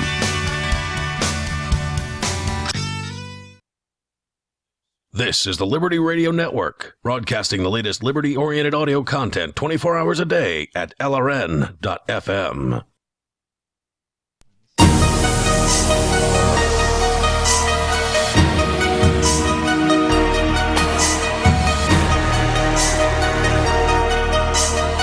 Welcome back. This is the Call to Freedom. And if you really like the show and would like to show your support, well, you can Share us on social media. That certainly goes a long way, but cash goes even further, and you can do so by using Patreon at patreon.com/call to freedom. Our wonderful sponsors there are currently helping to keep the show up and running, including the podcast at calltofreedomlive.podbean.com. So if you really like the show, go check that out. I also post there almost every day with what we're about to do and things like that. So go check that out. Again, that's patreon.com/call to freedom. And we've been making fun of the guy that we are characterizing as Butt Plug because we don't know how his last name is actually pronounced. Is this Buttigieg? Is that it? Buttigieg? Buttigieg? See, you don't know either. See, Well, that's why it's one of those two. That's why we went with Butt Plug. I think that Butt Plug's very clever and ought to take care of that pretty quickly. Poor Buttigieg as peaked too early, as they say in politics. This is his moment in the sun to hear everything, to hear his name repeated over and over again, but it will be forgotten. He's not winning his name. He's not winning the 2020 nomination. That's for sure. As a prediction, I would agree. Yes, I think it's probably going to go with Sanders. You think Bernie Sanders will get it? Yeah, old guy, but Sanders rematch Sanders versus Trump. That's the Republicans thing. I mean, let's run the guy who lost to the guy who lost to the president. I think that if Sanders had run against Trump, Sanders would have won, but I do not think that. Yeah, I do. But I do not think that I probably would have voted for Sanders. Sanders is probably a greater anti-war candidate than Trump is. And doesn't he vote yes on a lot of bills because his state gets the money from selling bombs? So what? That's not very anti-war. He's a terrible politician, but he's okay. So he is less likely to invade Syria than Trump. So Sanders is going to be very concerned with healthcare and school, and far less concerned with invading places. So that's my prediction would be that as Sanders as president, which I do not believe we will ever see. He would probably be more anti-war. I would have chose to vote for him based on that, but only because I of the opinion that he would have had a Republican Congress, and Trump did, and therefore would have gotten nothing through.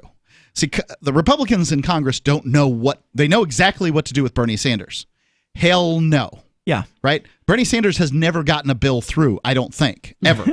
Never sponsored a bill that's gone through. He's basically the Ron Paul of the Democratic Party. So ouch. It's completely painless to put him in the presidency from the standpoint of domestic policy because he's not going to get anything through, and the Republicans won't either. But then again, they didn't under Obama for 6 friggin' years. It was only it's under Trump that they don't know what to do. Right. They're like, I just don't know what to. Only Rand Paul appears to be able to sort of critique Trump and not get him mad at the same time. Yeah. So I think it's all very interesting. I, by the way, recently gave, I think it was $5 to the Mike Gravel campaign.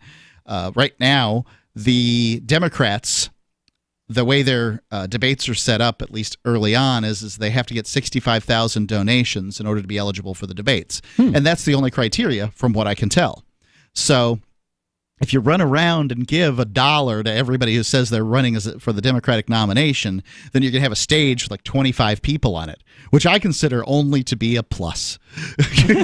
I consider it to be amusing. Right. But I only expect to be amused by the Democratic process through here. And it just keeps on going and going now. I mean, we're starting in the middle here of 2019. Yeah, I know. It's a long way off. Well, the Libertarians started in December of this past year. So they started in 2018. They haven't had a debate, though. They did. It was an online-only debate. But that was what really kicked it off, was them hosting a debate. Oh. I didn't know that the like a bunch Libertarian of Party idiots. held a debate. Well, it was online only, so it wasn't huge. And it didn't get any of the big names like McAfee. Okay. So it was kind of stupid and pointless. Did someone at least strip down to their thong? Not that I'm aware of. That was the convention, not the debate. Okay. But it was the most entertaining thing to happen then, and I was watching live at the time. It was great. It was. Mr. Weeks. Thank you, Mr. Weeks, for a little comedy there, and otherwise boring event. But libertarian debates tend to be boring anyway because it's basically everybody's trying to out freedom everybody else, right? See, that's what I would have assumed. Going into the 2016 election, I wasn't even going to watch the libertarian debates. I was like, these people are libertarians. What could they possibly disagree about? The answer is always the same. No, let's get government out of it. Well, Oh my God, we said I at was the top of so the show- wrong.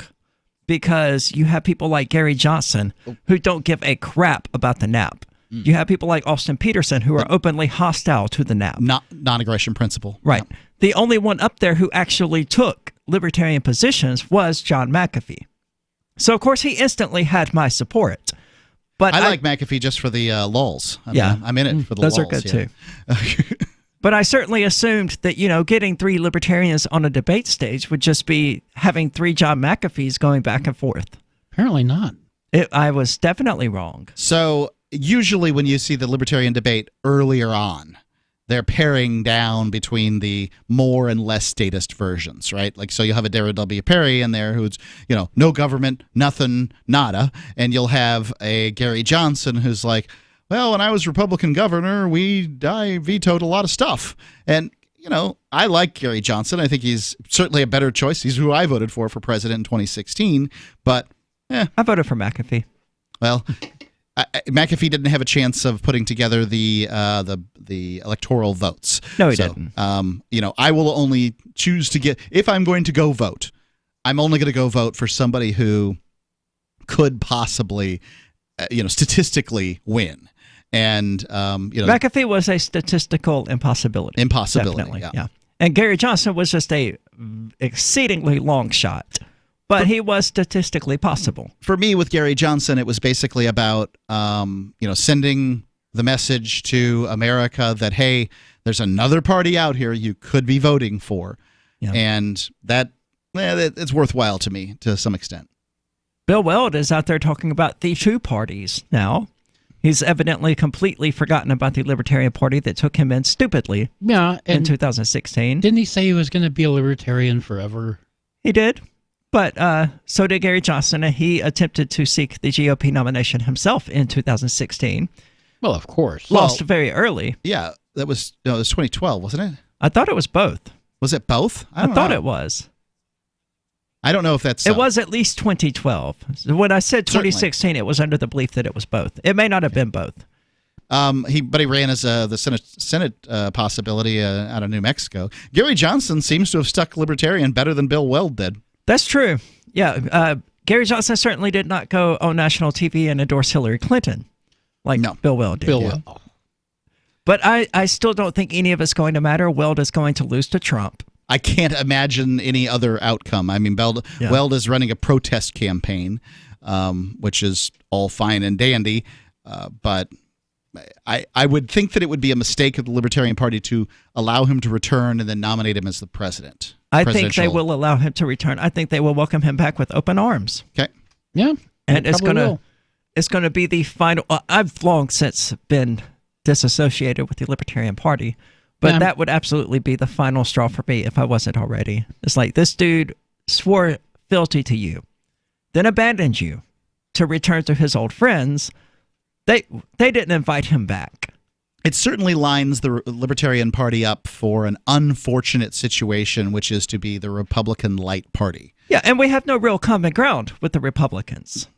But the Libertarian Party doesn't seem to get that. They're not out there trying to court washed-up Democrats. Just washed up Republicans. Well, the Republicans tell the lie of fiscal conservatism, which is which libertarians actually believe. Right. But we also believe in social tolerance, which is a lie that the Democrats tell. Yep. But we're not out there trying to win over Democrats. Usually Republicans aren't running for president on, besides abortion, social intolerance, though, right? That's true. So they're not pushing it. So mostly they're going to talk about economic stuff, even though it's the military that, honestly, the president is supposed to be in charge of. He's the civilian head of the military. Stop electing him to handle the economy. That's not his job. Yeah, well, it's no one's job constitutionally to handle the economy. Right. Congress might, ensure that interstate trade happens and things like that. But as far as regulating the economy goes, constitutionally, no one's qualified for it, certainly. Well, I think Bill Clinton's quote was something to the effect of, crediting the president for the economy is like crediting the bull rider for the bull ride. That's exactly it. And you just told not. Well, this has been the Call to Freedom. Thank you for tuning in. But don't go anywhere, because Free Talk Live is coming up next.